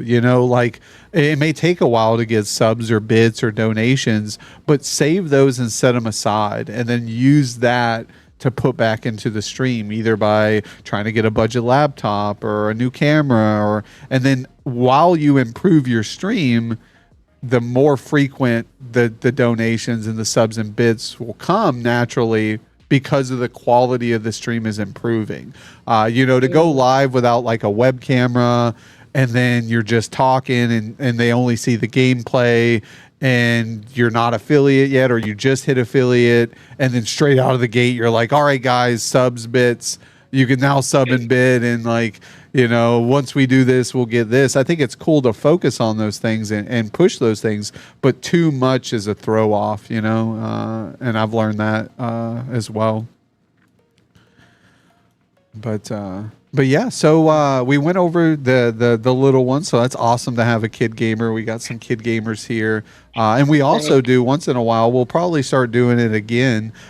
We do a night here in the community where we've done it I think twice now. Kids night. So all the members, we vet, the members and their kids and stuff, and we give them a place to play Fortnite or other games, in like a party structure. and allow them to kind of like socialize with other kids their age. Because I know, like in Fortnite, even my kid or some of the other mods, like their kid likes to play, but they don't have a whole lot of friends, right? So they play public groups, and then those public groups are filled with weirdos, right? And they're all using mic. There's like other people swearing and maybe saying things inappropriate. So it's really hard out there to like provide a safe space for our kids to play. So we decided to do that within the community, but it's only like there has to be a vetted adult available to represent the kid, right? So especially if a kid comes in and one of the kids are wowling out, it's like, hey, now I know your daddy. Don't make me go talk to him. Like, I'll unfollow your daddy if you keep it up. No, I'm just kidding. One less follower for them. No, I'm just kidding. But no. So, do you have any heroes in life, fictional, non-fictional, that you look up to that's kind of inspired you either in everyday life or even in streaming? I'm gonna go old school and keep it simple with my parents. Uh, my mom and dad are like the pillars of strength. They're not together anymore, but growing up, watching them overcome anything that was thrown in their face, it was inspiring. It's why I'm so strong. It's why I don't back down from anything. It's why I don't run from a challenge. My dad had this old school saying, put your thinking cap on. And to this day, get into something that I'm frustrated about, I sit down and I'm like, okay, Juanita, put on your thinking cap. So I'm gonna have to keep it classic with my parents. Shout out to my mom, I love you, and shout out to my dad, I love you, daddy. So yeah, they made me who I am. Yeah. Sorry, I had to do that. Shout out mom, shout out dad. Oh yeah. Someone's mom and dad's out there getting a shout out. No. Uh, No, but I love it. I love it. I mean, and that's what it's about. Like it's good to see that your parents installed a nice way of thinking, positive way. A lot of people get frustrated, they get angry. I think the biggest thing when it comes to that is chill, take a breath, reevaluate the situation from a level head, and that's something I've had to learn over time. I didn't have that family structure of that mindset. I actually had to grow into that mindset naturally through myself and influences of things around me. And sometimes I do panic. I've got, just like your title said, anxiety, right? And that's a biggest, like we are our own worst enemies. Ain't nobody gonna, treat me bad or make things more difficult than myself. Right. And then dealing with myself on top of the other outer influences can be tough too. So I think the first thing, like we were speaking of, just evaluate the situation, look at it from a fresh set of eyes, and then troubleshoot it from there, and try to provide some sort of solution or way of resulting and being okay with the outcome, no matter what the outcome is. I think that's a big thing too, is to not beat yourself up because you didn't have the best stream. I hear it daily, being a community organizer and a leader of the kingdom. People are in hardship. Streaming is very tough, guys. Like this isn't a very easy process. I mean, it's easy to hit live and just go and stream, but to retain viewership, to build a community, to engage with chat, these are very hard things. And people beat themselves up with it on a daily basis. So, you guys are all doing an amazing job, and don't never downplay the progression and the accomplishments that you exceed in this environment. It is good enough, and I think you guys got to remind yourself that what you're doing is good enough. I mean, obviously it can always be better, but you'll get there, and don't expect to get there overnight. I think we live in a time where instant satisfaction and gratitude, that, if everything's not great right out of the gate, then we question ourselves and doubt it. So, do you have any biggest fears in life? Things that kind of irk you that you're not too fond of? The horror queen. Are you scared of anything? Let us know. No, not really. Not to sound Uh like a oh, jackass or a jerk or anything, fearless. but no, I don't like open bodies of water and being like right in the middle of it. I would never find myself in a situation like that. I'm more of a shore girl. That's the only thing I can think of that comes to mind. Yeah, that's probably about it. Yeah, no, that's awesome. Yeah, that's probably about it. We got Wahoo. Do you want to play a game? I mean, we're gamers, Wahoo. We always want to play games. Oh yeah, bring it on, Wahoo. It says he mentioned when focusing on goals, you can't look at where you are and compare it to where you want to be. You always need to look at where you are and compare it to where you were. And that's correct, man. That's 100%. Like that's a good way of comparing it. You know, where I was at when I first started, where I'm at now, and look at the accomplishments. And really, like some people will be like, "Well, I'm not too far off from where I was," and I think that that's like an instant uh, assurance. So, you're like, oh, awareness. I'm not that big from where I was, but even those small steps are huge. I think people downplay, their accomplishments when it comes to just like being more comfortable streaming. I think, let's put followers and viewers aside. How good are you being a showman or a showwoman? We're entertainers. At the end of the day, we're on a platform of entertainers. So you have to entertain some way or another. You have to provide something, if it's conversation like we're doing here, if it's your appearance, if it's you're funny, you're a good gamer, your gameplay's awesome. You have to have something there that ensures that people come back, even if it's just a soft vibe and good company, right? You just want to talk and you want to engage. There's someone out there who's going to like that and want to be a part of that. And now that's when the networking and the relationship building comes into play, because people aren't going to find you. Unfortunately, the Twitch algorithm's terrible. You might find someone who saw you on Instagram, but if you don't have an Instagram, how are they going to find you? So it's tough. It is a tough world out there, but you got to have great people like Wahoo to give you some great advice. Amazon Artemis, who's always out there showing some love. I catch you, Artemis, and other streams as well. You're in my stream, Yeah, yeah, and that's how you build relationships. You go into other streamers' streams, you find other members of those communities who's also a part of other members' communities, and next thing you know, you guys are friends, you're having a good time, and you're there to support each other. So it's, mostly everybody who I've had on the show, I still support them one way or another. I might not be in their streams all the time, every time they go live, but if they run an event, they need help. They need an extra push of visibility. The Kingdom of Clowns always provides that platform for everybody. I have no favoritism towards anybody over others. If you're a brand new streamer straight out of the gate, I'm willing to give you the platform, but you also need to learn. I'm willing to teach you things that will help improve the stream, things like that.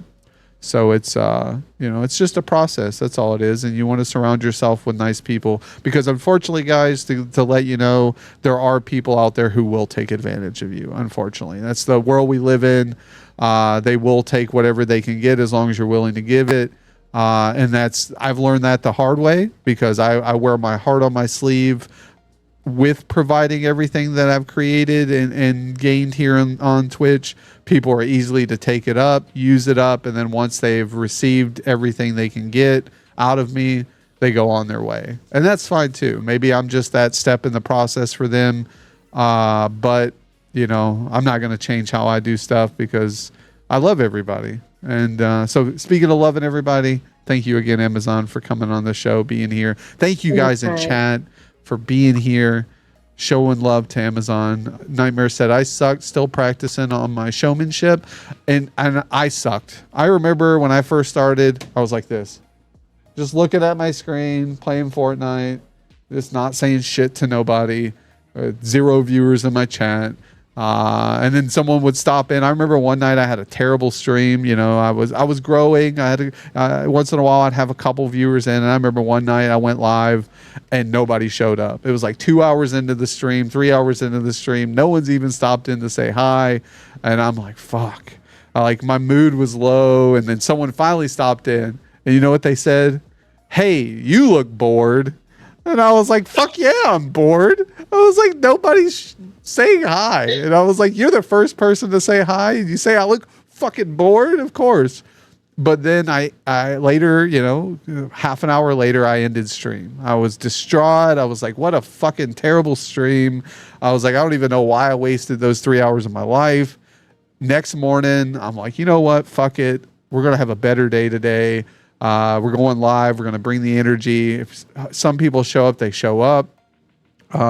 Went live very next day from a terrible stream. We had people show up. We had people support. We had people drop biddies and subs. It's the only time I've ever hit a level. I think I hit a level 14 hype train.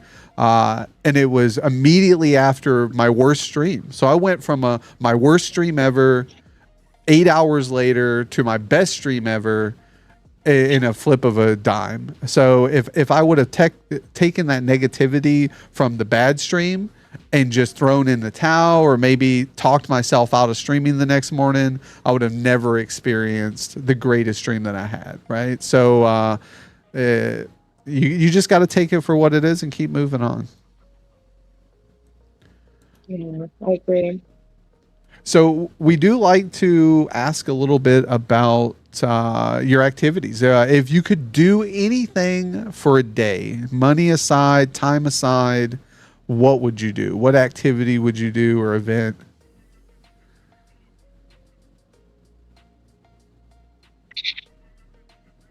What did I do? I've always wanted to go in a hot air balloon.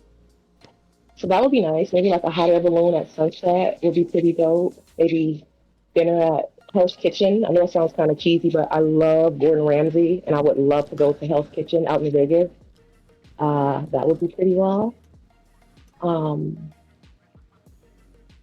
I like to go to Japan. You know, calling a chopper, pick me up, and take me out to Japan. Show me the sights. I would love it. It's from what I hear, it's like New York City times a million, and I would love to see that at least once in my lifetime. So, yeah, that's probably it. I know we're a bunch of nerds here. We love Japan. I think it's like a nerd haven because like Japan, like Yeah. they love the gaming culture. They like Yes. they just what's the word? I don't want to say endorse, but they just it's everything. They adapted it. They've adapted it into their culture, and it's awesome. I think Japan's They great. have a DVD inspired restaurant over there that I want to go to. Can you imagine that? Like everything in the restaurant is Dead by Daylight inspired. The menus, the waiters, everything. I would love to go to that. And so No, that's awesome. If you ever go to that, you're definitely going to have to live stream it, right? I know, right? Right from my phone. Yeah, we met up with two streamers, Turtle Moving Slow, as well as Ellis Name, really great guys, and we did a live stream from the Mall of America. And as soon as I went live stream and had the IRL, unfortunately, I got botted while I was doing a live stream. So I had no way of modding my stream. And I'm sitting there getting botted. And I'm like, no, I was like, I can't do anything.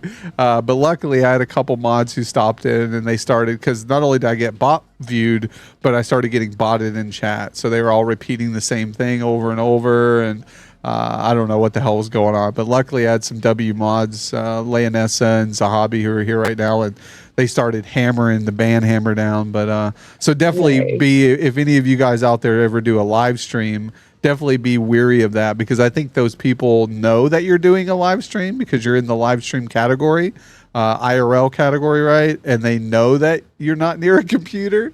So modding it, they take advantage of that, unfortunately, and utilize that. Never enough caffeine mentioned living 3 years in Okinawa, which is awesome. That's cool. Bella mentioning visiting Italy. We got Mega Mediocre in the building. I know Ryder29 stopped in earlier. Email verification required. A great setting to stop bots doing that kind of stuff. Yeah, I think I enabled that after that. I'd have to go back and check. I know Mofo, I'm still here. No, man, you're not here. You're part of my imagination. No, I'm just kidding. I'm glad you're. Stop talking like I'm not. Yo, bro. Appreciate you being here. Did you follow Amazon Artemis? That's the big fucking question, okay, guy? Did you follow her? Because if not, you're not here, man. You're not here. Because you're missing it all. No, okay. What else did I miss? Nothing. Yes. Oh, I'm a bot though. Okay, Wahoo. Sorry, I didn't mean to cut you off. What'd you say, Amazon? I just was telling Ryder, thank you. Oh, awesome. Yeah, see, Ryder, thank you.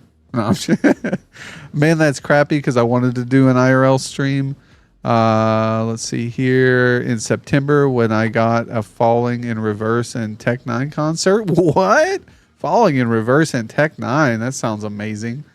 I love some Falling in Reverse and Tech 9. Yo, Coffee B, welcome in. I'm here. Twitch just keeps messing with me. Yo, Royal, I appreciate you still being here.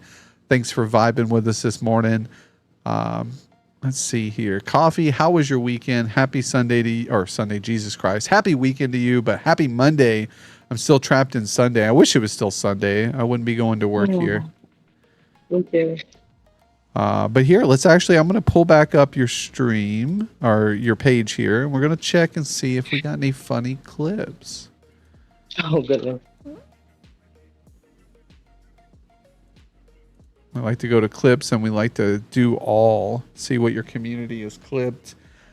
I saw the one clip on social media where they were like bugging and like they like hacking or something and they like dragged you out of the zone and into and you couldn't move. You just were in limbo. Yeah, that was another one of those matches where it was a 5-gen run. I ran the killer for 5 gens. He should have backed off after 2 popped. So he tunneled out 2 other people, and it was just me and a friend of mine's left. And the friend got stuck in a glitch, but it turns out he wasn't stuck. The hacker just made him like stay in place so he could toy with me. And he just started throwing me all around the match and throwing me behind the exit gate, and it was insane. It was insane. The only positive is at the end of it, he opened the door and let me go. I don't know. Yeah, no, that's cool. Yeah, it's definitely weird, you know, like seeing that stuff. I don't know how you would hack that game. Maybe there's programs. I know I originally saw a or watch videos where people say there's these programs out there that you pay a monthly sub to, and it works for like all these different types of games. So it's like an all-in-one program, and you can use that program on this game and do this on this other game. And it's almost like a Game Shark. I don't know if you guys remember Game Sharks as a kid, where you pop the cartridge on top of it and stick it in the N64 or Super Nintendo, and you had cheat code book, and each game had like 4 or 5 cheat codes for the book. And then you'd be able to do that. So that's kind of what it reminds me of. It's like a modern day Game Shark, but a program for multiple games, and that's just nuts. Yeah, DVD is one of those games that's hacked quite a bit, unfortunately. So you just play your match and move on to the next one. I'm on PlayStation 5. I can't do nothing. So. How do you like the PS5? Oh, I love it. I've been a PlayStation girl since the first one. Actually, behind me is my gaming setup. I have a PlayStation 2, 3, the 4, and the 5, and then a Sega because I had to have a Sega. But I love the PlayStation 5. There's some features from the 4 that they didn't bring over. That's a little bit of a disappointment. Like not being able to have your theme. It is so cool to be able to buy a 99-cent theme or even one of the free ones and customize it. You know, you can't do that with the 5. It's a little boring. So, But as far as the way it runs and handles gameplay and graphics, it's beautiful. I love it. Yeah, I'm a big PlayStation fan as well. I've always been PlayStation over Xbox. Controller I like better. I know a lot of people kind of on the fence. Some people like the Xbox controller. I just never got around the handle of it. But I like how the Yeah. joysticks are aligned on PlayStation, and so if I were to play more console, that would be the direction I go. Yeah, for sure. And I really love the shooting games with the PlayStation 5 controller. Like the vibration, the feedback is top notch. It's amazing. Call of Duty with a PlayStation 5 controller is it's refreshing when you get that kill. You can feel the vibration when you crack them, when you crack that armor. You know what I mean? It's nice. Oh yeah. No, I agree. Hmm. Especially, I know there's some games where they utilize the microphone in the controller, or they utilize, oh, kitty, kitty. Yeah, that's That's my niece. Minnie. She always makes the best appearance in my streams, and yeah, she's a big fur baby. Yeah, they always love attention. Oh That's yeah. great. And she hears me talking constantly, so she thinks I'm talking to her. So she's been hovering around my chair the whole time, and she finally just jumped up to say hello. Oh, Hey, baby. that's great. No, we love Yeah. we're big animal lovers. My kid, who's still sleeping, which she must have been up late last night, she usually jumps on about this time and asks a question. I'll ask the question for her. What's your favorite, cats or dogs? And what are your favorite breeds of each animal? She's trying to get me shot, man. I know she's the one who usually asks the hard questions. If I have to choose, I'm gonna choose cats. I'm sorry, dog lovers. I love dogs, love them, but cats just have my heart in a different way. I'm a cat lady. As far as breeds with cats, like Minnie, she's a tuxedo. Their demeanor is really calm. All black cats, tuxedo cats, they are so chill and loving. So those are my favorites. Yeah. Nice. Do you have a Yeah. dog breed that you like out of dogs? With dogs, I like any type of bully breed. Um, Pit bulls, Rottweilers, any of the bully breeds that are mislabeled and judged. They are the sweetest babies. Like I'm more comfortable around them than a small Chihuahua. I've been bitten by a small Chihuahua. I've never been bitten by a pit bull or a big dog. They comfort. They're big babies. Yeah, I call So those type of dogs yeah. ankle biters. The little rat terriers. Like, I'm like fucking ankle biters. I They're went to a vicious. friend's house. Yeah, they are. I went to a friend's house and he lived upstairs and his roommate lived downstairs, which was an older gentleman. And the older gentleman had like three of those type of dogs. And I remember coming in the front door to get upstairs and I had to like jump. I had to prounce with my legs up because the dogs were so vicious. They literally bit through my blue jeans. Like I had blue jeans on and the dogs were like snapping at my ankles and the owner was just fucking laughing the whole time. Like it was Hmm. funny. And I'm like, bro, get your fucking dogs before I start Hmm. kicking them because I'm going to kick them. I'm going to kick your fucking dog.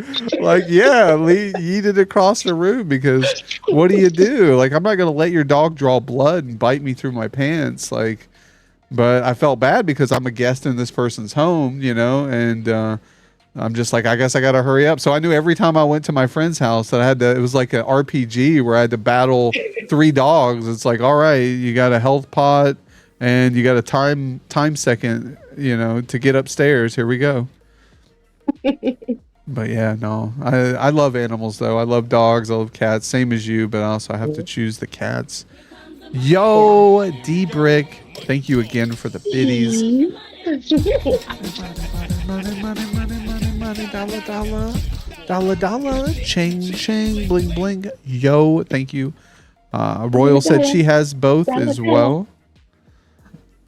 So how do you prepare your streams? Do you have like a ritual, a routine, a rhythm that you go through before you go live? Actually, yeah, I do have a pretty solid routine. I wear a lot of black, so I'm pretty sure my outfits may look the same, but I usually pick out my outfit the day before because that takes me the longest. I like to pick out my outfit, sit in front of my PS5 camera, and kind of make sure the outfit looks okay from all the angles. I know, right? And then I'll make myself a little something to eat, something light. I'll make some tea. I'll get dressed. I'll roll up two fat blunts because my channel is 420 friendly. And Let's go, chat. I'll get my, oh yeah, get my headset together, get my laptop up and running, boot up that PlayStation 5. I always test my network. Always got to give the internet a quick test, make sure I'm doing well. Sit down, control my nerves, and start live. Yo, Eagles chick, thanks for the biddies. Yeah. Yeah, no, that's awesome. I loved it. That was like one of my first experiences into your stream. I came in and you were just blazing. And I was like, yes. I was like, the blaze time. Like and I think actually like I quit smoking recently for like a month or two, maybe 3 months, and then I just kind of started again at a small pace. But as soon as I started smoking, my allergies started happening.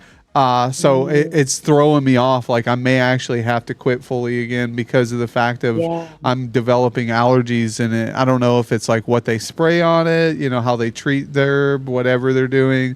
Maybe it's just the strain where I got it. I don't know, but who knows? Maybe I've had allergy issues my whole life, but I've been smoking most of my life. So I'm starting to think like maybe my allergy issues were from smoking the entire time and I never knew. But it sucks because I love the vibe, right? I love smoking. I think it helps. It's very municipal and medicating, and it helps a lot, you know, for me and plus a lot of other people I know. So I love the vibes. Oh my God, Bella's starting a fire here. Thoughts on pineapple on pizza?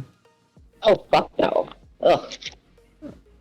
Sorry if I offended anybody, but fuck no. Mm-mm. Yeah. You're like, nope. So what's your ideal pizza? What's your favorite pizza? I like the deep dish, like a Chicago style. Like a deep dish, really cheesy, and I prefer sausage over pepperoni. And a ton of vegetables: green pepper, red pepper, spinach, pepperoncinis. Oh yeah, but I like it deep. You know, the thicker the better. Yeah, like a pan, like you said, a Chicago. Do you like the sauce on top, like the cheese on the bottom? Like, because I know Chicago, they like to throw the sauce on the top, which is kind of a little different spin, but no, I'm not a fan of that. I like it.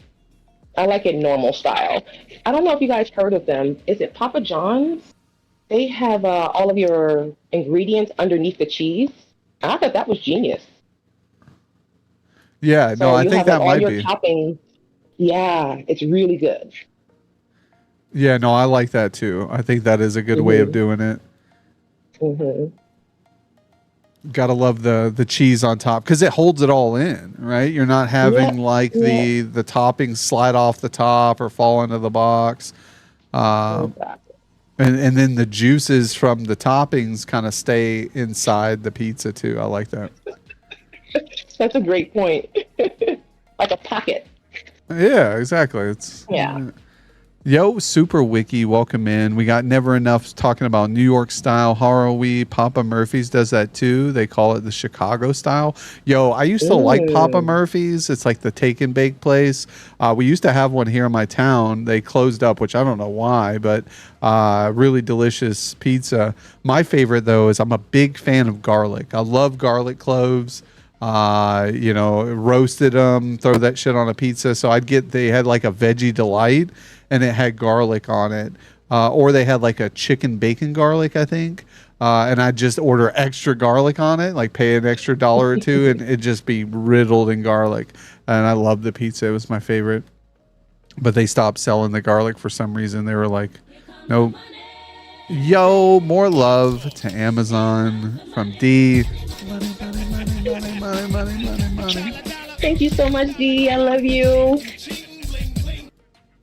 Awesome. Thank you again, D, for being here, showing some love to Amazon, vibing with us. We do got some more questions at the end of the stream. We do allow Amazon here to guide the raid to another W out there.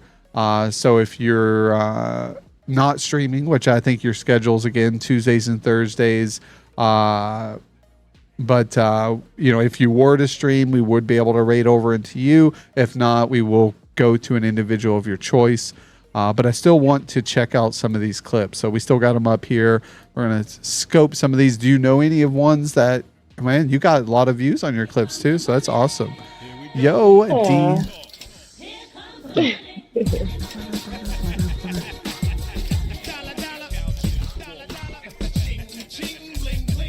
Ada and Wesker, Mickey presence was so strong. Let's see here. Rank Rest Baby finally got a ghosty. Running with Vengeance. I know I was so awesome to see when I came into your stream. You had that clown killer, and I was like, yes, I get to see the clown killer because we were just talking about it. Yep, you gave us good luck. He was just peeking on. 2 matches later, you get the clown. Yeah. And he's a rare killer. He doesn't come out often. Is it just because like people just don't pick him because there's better killers out there or easier ones? I know you were saying that, right? Is there some killers that are easier to play than others? Yeah. Yeah, the clown is like an old school killer. His powers are really strong and he gives you really good gen pressure. But the newer killers these days have teleportation, aura abilities. They can see you. The new killers have so much going for them. A lot of the older ones just don't get picked that much. So it's really nice when you see a clown or Michael Myers or a Ghostface. That's why I go so crazy when I finally get a ghosty in my match. Like, oh my God, I got a ghosty. He's not easy to play. You know, you really got to work those killers. So I love when I get a good ghosty or a good Myers. You know they're good killers. They're good players. Awesome. Yeah, we'll actually watch your ghosty clip here while we're talking about it. Sweet. I'm not that was actually my first webcam debut. Oh, it was awesome. Yeah, I love it. I'm not gonna front. That's how I got so good with. Well, I ain't gonna say so good, but that's how I got good with. Oh shit. My running, my looping, and all that shit because I'm a Claudette main, P100. So when you hit P100, them killers be on that ass. It's a ghosty! Oh my God, it's a ghosty! Sorry I got loud, you guys. I fucking love Ghostface. I don't simp for him though, but fuck, it's a ghosty. I'm so excited. She said I don't simp for him though.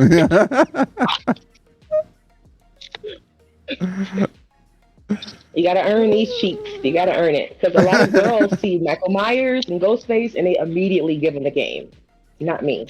I adore you, but you got to earn me on the hook, buddy. Come get it. I love it. Yeah, you gotta work for this prize. Let's go. Work. Okay, come on. I might be going down. This is an unsafe pallet. Oh no, you were doing so good. Take that. I tried to blind him. Are we? I love that. You take that. You're like, you're doing so good. You're talking about toxic. You trash talking the killer over here. I love it. What audience to engage with? Are we going around the merry-go bush? Here we go around the merry-go bush in the morning. 360, oh, baby. you just schooled them. You just broke their ankles. You're like, psych. See, that's how I knew when I first started watching you stream, how I knew that you were a bully. No, I'm just kidding. It's like, she's playing this game really good. And I was like, at least if I'm going to learn how to play this game, I'm going to learn it from you. So it's always a good vibe over there. Nice. Thank you so much.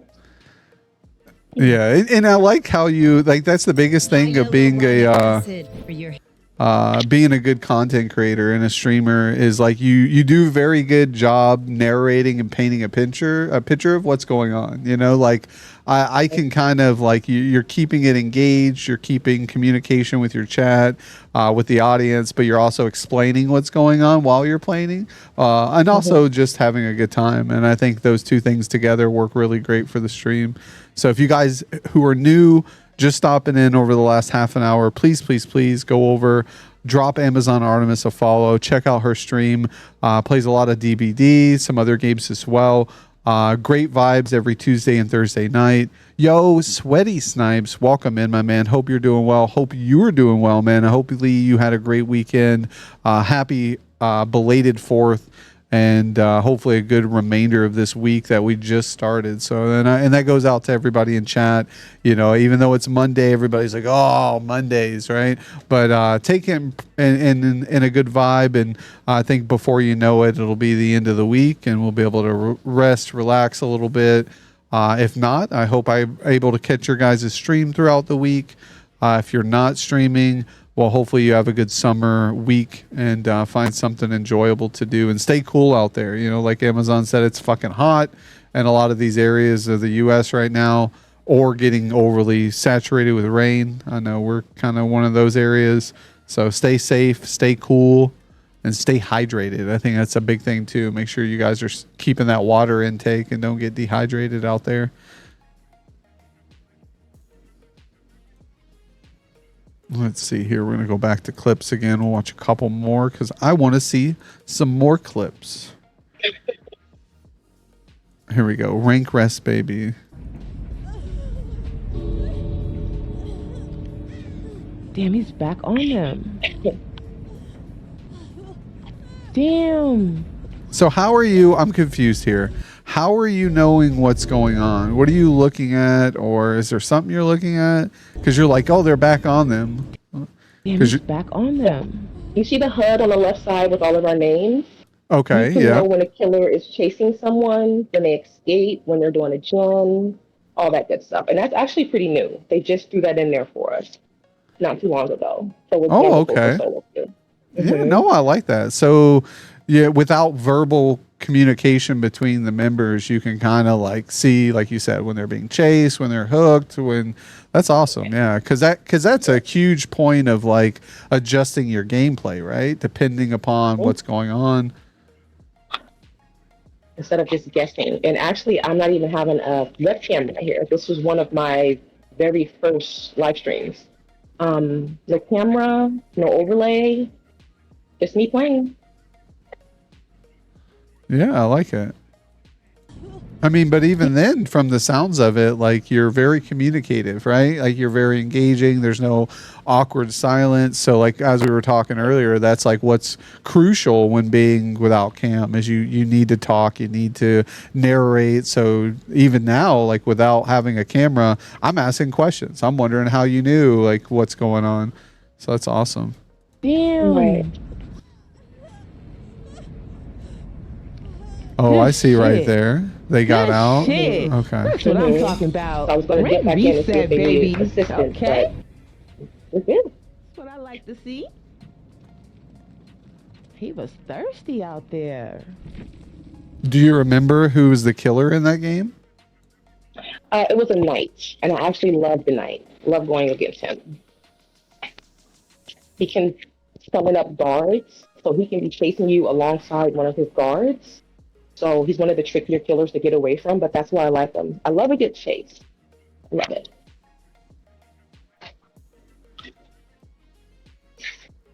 Here we go. We'll check this one out. Was lame. Get this nigga off the hook. Take that rope. Bitch. Got it this time. Get the fuck out of here. I'm running with a vengeance. I'm running with a vengeance. Bitch. Clip it. Clip You're it. so You in the dirty. I love kitchen. 2 Live, clip it. Oh man, you're a bully. You're a bully. No, just kidding. No, you make it hard to get. Killers can see, yeah. When they notice that you're good in chase, they make it their mission to get you on that hook and get you killed. So You got to be fast on your feet. No, I get it. Especially the harder you are to get, the more they want it, right? They're like, "Oh, I'm Oh gonna yeah. get you," like. Oh yeah. But no, I like it because like while they're chasing you, right, your other team is hitting the generators, right? And Exactly. That's why you shouldn't waste your time with one survivor. If they run you for one gen, back off. Back off. Go put on some gym pressure. Because your objective isn't to chase me the whole match. It's to stop us from leaving. It's to kill everybody. So don't get caught up on that one survivor. yeah, I might have to dabble with that sometime. I've watched it quite a bit lately. Your stream, a few other streamers.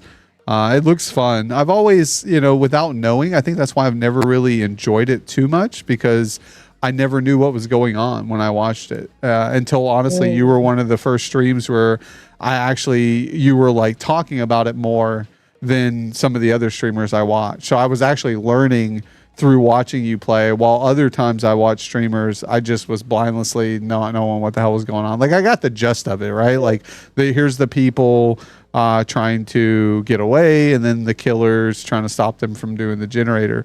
But the strategicness, the methods at which are used to be successful in the game, I learned a lot from watching you. So kudos to you educating the chat and the community while you're playing. Is awesome. Thank you. Let's see here. Make sure the ad didn't run there. All right. So yeah, we got a couple more quick questions, and then we will be departing. I've had a blast having you on today. We've learned a lot about you, your likes, your dislikes, some of the things that you stream, your stream schedule, a little bit about your family, which is always great. But with the questions, we do have some fun ones, and one of the ones I like to ask is, if you were a superhero, what would be your superpowers? Oh, invisibility for sure. I like the cloak, go invisible just like that. And I want the power to come when I snap my fingers. Boom, invisible. I Would think you that'd like be to badass. appear the same way? You have to snap and then boom, you're back. Boom, I'm back. Make an entrance. Yeah, some jump scares. Would you jump scare? Oh yeah. I would jump scare quite a few people. Oh yeah. I love it. Surprise, motherfucker. Yeah. Yeah, Boom. yeah, like right as Yeah, they I would open the love that. door. And the ghost face mask. Nice. Yeah. God, that would scare the shit out of me. I'd be so scared. So yeah, if we asked some streaming questions here too. We went over, you're getting into streaming. What if you had to rank? We did movie franchise. If you had to rank games, based on like games that you grew up with or even modern games, what would be your top 3 games that you? I mean, obviously, I'm sure Dead by Daylight's going to be up there, but is it the Oh, first? Is that your favorite? it's not the first, believe it or not. No. Um, it's in the top five though. So my top three favorite games is gonna have to be Fallout 4, Red Dead Redemption 2, and I'm gonna have to give it to The Sims. Any variation of The Sims. It's what really got me deeply rooted into like long haul gaming. 6, 7 hours. Like, oh my god, the day just kind of flew by. So yeah, Fallout 4, Red Dead Redemption 2, and The Sims. Big time. And all of those games, I have probably probably almost 6,000 hours if we're combining all of them. Probably 7 to 8. I'm just gonna keep it real. Wow, Yeah. nice. I love it. I mean, and Yeah. that's how you know a good game. If it can Hmm. compile someone to play that length of period, like you said, next Yeah. thing you know, you look down 7 hours, playing a game. You're like, holy moly! And then you look Yeah. and you really haven't even accomplished much. You're just like, oh, I raised this Try family, again and I gotta, tomorrow. yeah, exactly. Let's do more again tomorrow. Yeah. I mean, speaking of that, I mean, have you your schedule? How long do you usually stream during your stream days? So the Tuesdays and Thursdays, you said 6:30 p.m. PST, so it's about 8:30 my time. How long do you Yeah. usually stream? I go until my eyes are heavy because I'm only 2 days a week. I go until I can't anymore. And sometimes I'll end the stream and then start it again. Um, so 6 hours plus Oh, because I'm only here two nice. days a week. Yeah. So we go all night. We go all night.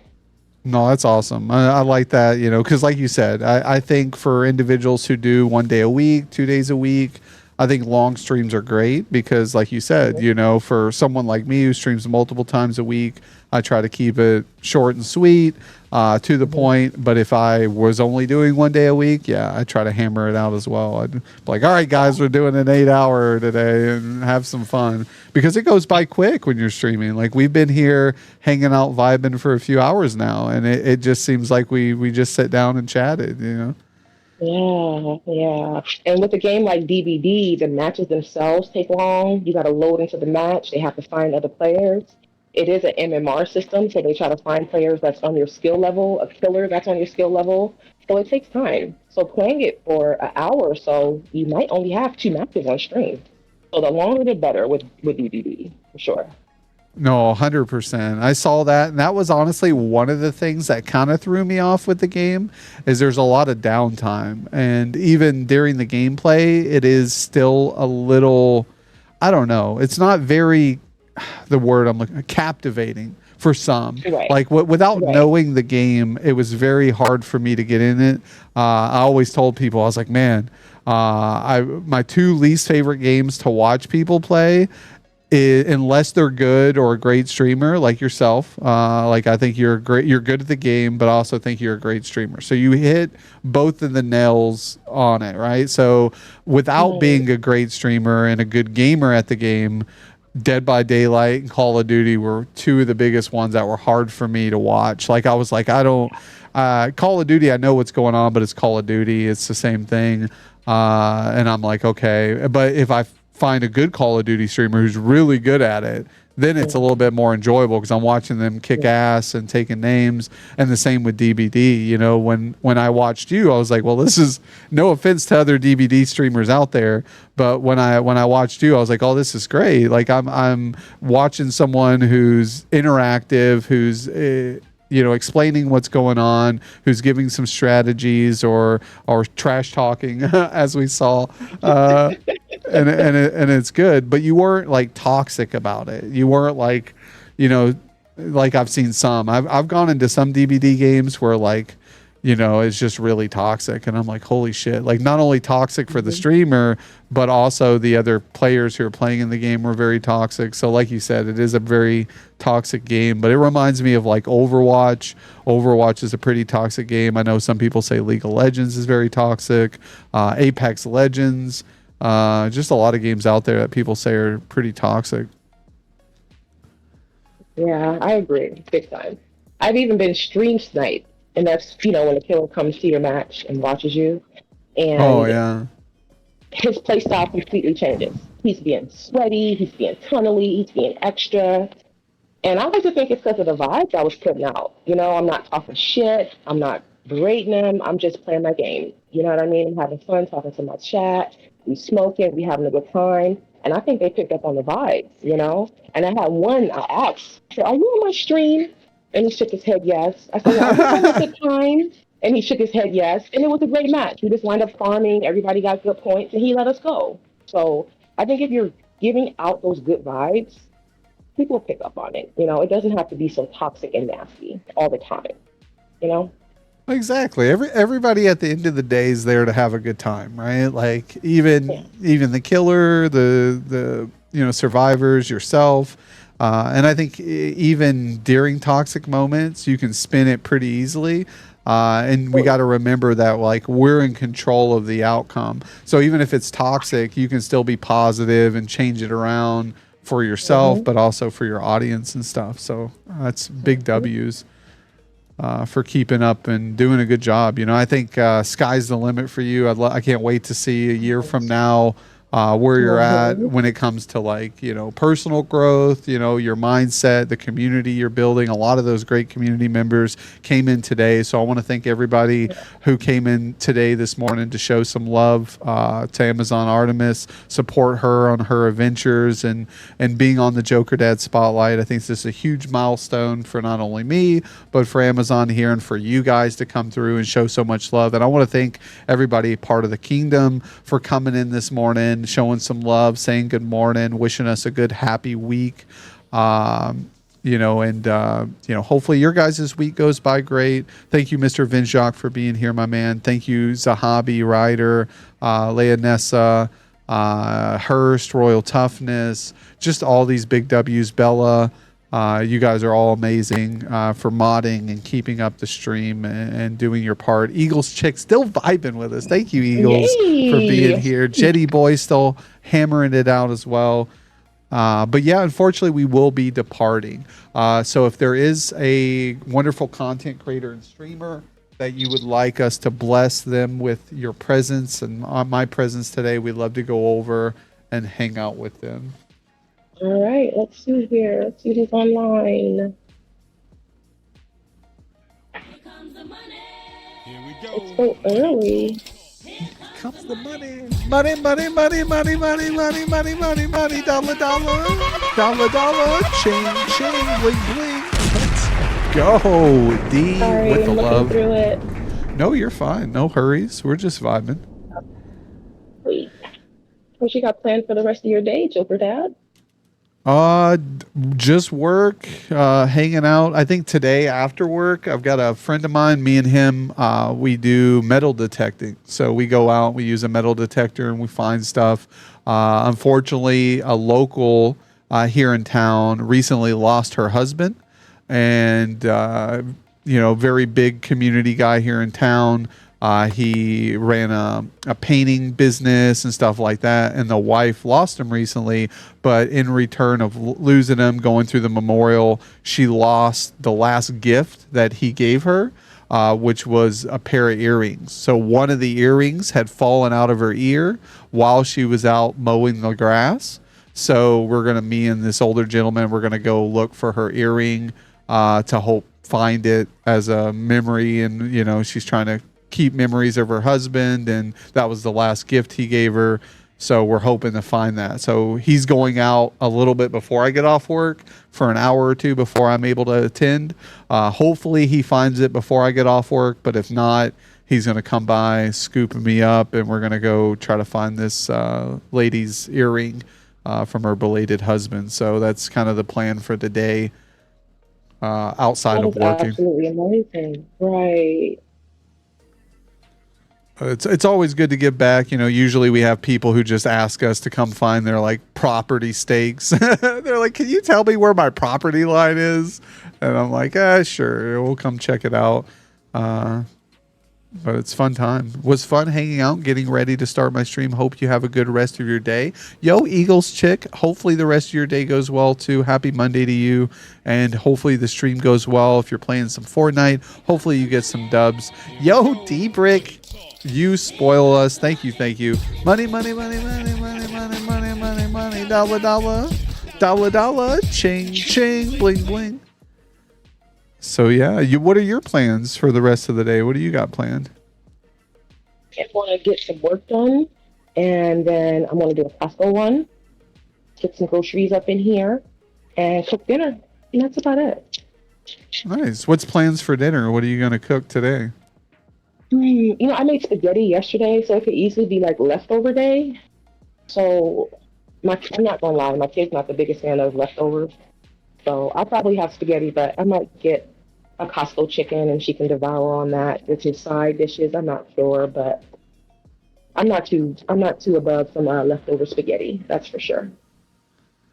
Yeah. No, All right, so I could do leftovers, but like after like the second or third leftovers, I'm done. I'm like, I gotta have something new. I can't just eat leftovers all the time. So it's tough, especially when like sometimes like we have me and Joker Mom, and then we have two kids. The oldest kid is an adult now, never home. and the youngest kid's picky. So we cook for 4 people, but then we end up only having 2 people eat. And then sometimes I've ate a little bit at work before I come home, like I've taken a break and ate. So then I come home to a big cooked meal that's meant for 4 people, and then it's only Joker Mom eating, and then I'm eating a little bit, and I'm like, then we have a ton of leftovers. And then I eat that the next day, and then maybe the day after, and I'm like, okay, I'm done. I need to eat something new. But yeah, I think a lot of people, we're all in America. We throw our leftovers in Tupperware, and then we throw it out like a week later. Yeah. Yeah. But Okay, what, let's you see. know, So I don't. oh, I'm So, sorry, go ahead. one more thing about me, I can eat leftovers day after day because I meal prep. So I'm down like 110 pounds. It took me like a year and a half to get it off, and I've Oh, been maintaining it for like congratulations. 2 years. Thank you. Let's give a round of applause for the meal prep and the weight loss. We love it. I love Meal people prep. smashing goals. Oh yeah, it was hard, but the maintaining is actually harder than losing it. So I'm 2 years in and keeping the weight off. So wish me luck. Yeah, it's very hard. I'm not gonna lie. Like I went from 200, like I'm at about 230. That's what I weigh. Pretty hefty. I'm kind of tall, but not too tall. So I hold it okay, but it's all in my midsection and my legs. We lost. I used to do kind of keto. I would exercise. We went from 230 to 170. So I also lost about 60 pounds. Was really good. But then I had stomach issues and had to have surgery. So I had about a foot worth of intestines removed from me and was laid up for about 7 months total throughout the struggles of it all. Gained it all right back. So it took me over a year and a half to lose it, but half the amount of time to gain it all back. And then now it's like a struggle to try to lose it all over again. And it's hard because it's like I knew what I had to go through to lose it all. And to go through all that again a second time is very hard. So I say once you lose it, do the best to keep it off, because doing the process again to lose it all again is just fucking hard. So kudos to all those out there who've done it. Mr. Vinjak, your wife lost 100 pounds this year. Congratulations to the wifey. That's awesome. Yeah, no, that's huge accomplishments. That's a lot of effort and energy, and to burn weight is really hard. You got to exercise, you got to eat right. So it's not just one thing. I think that's what the whole thing with weight loss, that some people believe, well, I'm just going to lose all this weight just by eating better. Or I'm just going to lose all this weight by exercising. I think it's like you have to do both. You have to have some type of rhythm, even if it's not hard exercising, because I didn't even do a lot of hard exercises. I didn't like go to the gym and run on a treadmill or go weightlifting. I just did floor exercises. I used my body's weight and strength training that way, and just sweated a lot, jumping jacks and marching in place and lunges and stuff that I could do in such a small space. And it still managed to work. So that's a good way to do it. Oh yeah, good advice. So yeah, what did you say about the individual that we would be rating? Let's see. Let's just say hi to Eagles. She always pops into my stream, says hey. She stayed with us the whole stream. Let's go drop into Eagles chick and tell her hello. Awesome. Yeah, she's great. We'll go over there. And that's one good thing too, is I think when Eagles was on, she had us rate out to someone else as well. So it's always good to be able to full circle back around and say hi to Eagles chick. And she's definitely, she's been out there. I've caught her in a lot of things. Let's do this thing. Let's go, Frankie. Yo, and Frankie, thank you again for being here modding as well, man. You've been giving out some great shout outs today. I appreciate you. Much love to Let's Be Frank in chat. Nice to meet you, Artemis, says Frank. Highly recommend Artemis as well. Checking out Frankie. He's got great vibes. Him and Let's Be Frank Wifey. I don't know if you've got a chance to check them out yet, but they stream nightly as well. So maybe on an off night you can catch them. We got Hurst here, guys. Hurst knows how we do it. Raid 1 there in chat. Just copy and paste the default raid emotes there. If you're a sub, raid 2 there. Even though it looks like just a bunch of words, you can copy and paste that Joker spin in Jokerdad, and that'll give you some some emotes there to share. So if you guys can copy those and get the hype going. I followed. Can't wait to catch your stream. Yo, thank you, Scapular. She's W, big W.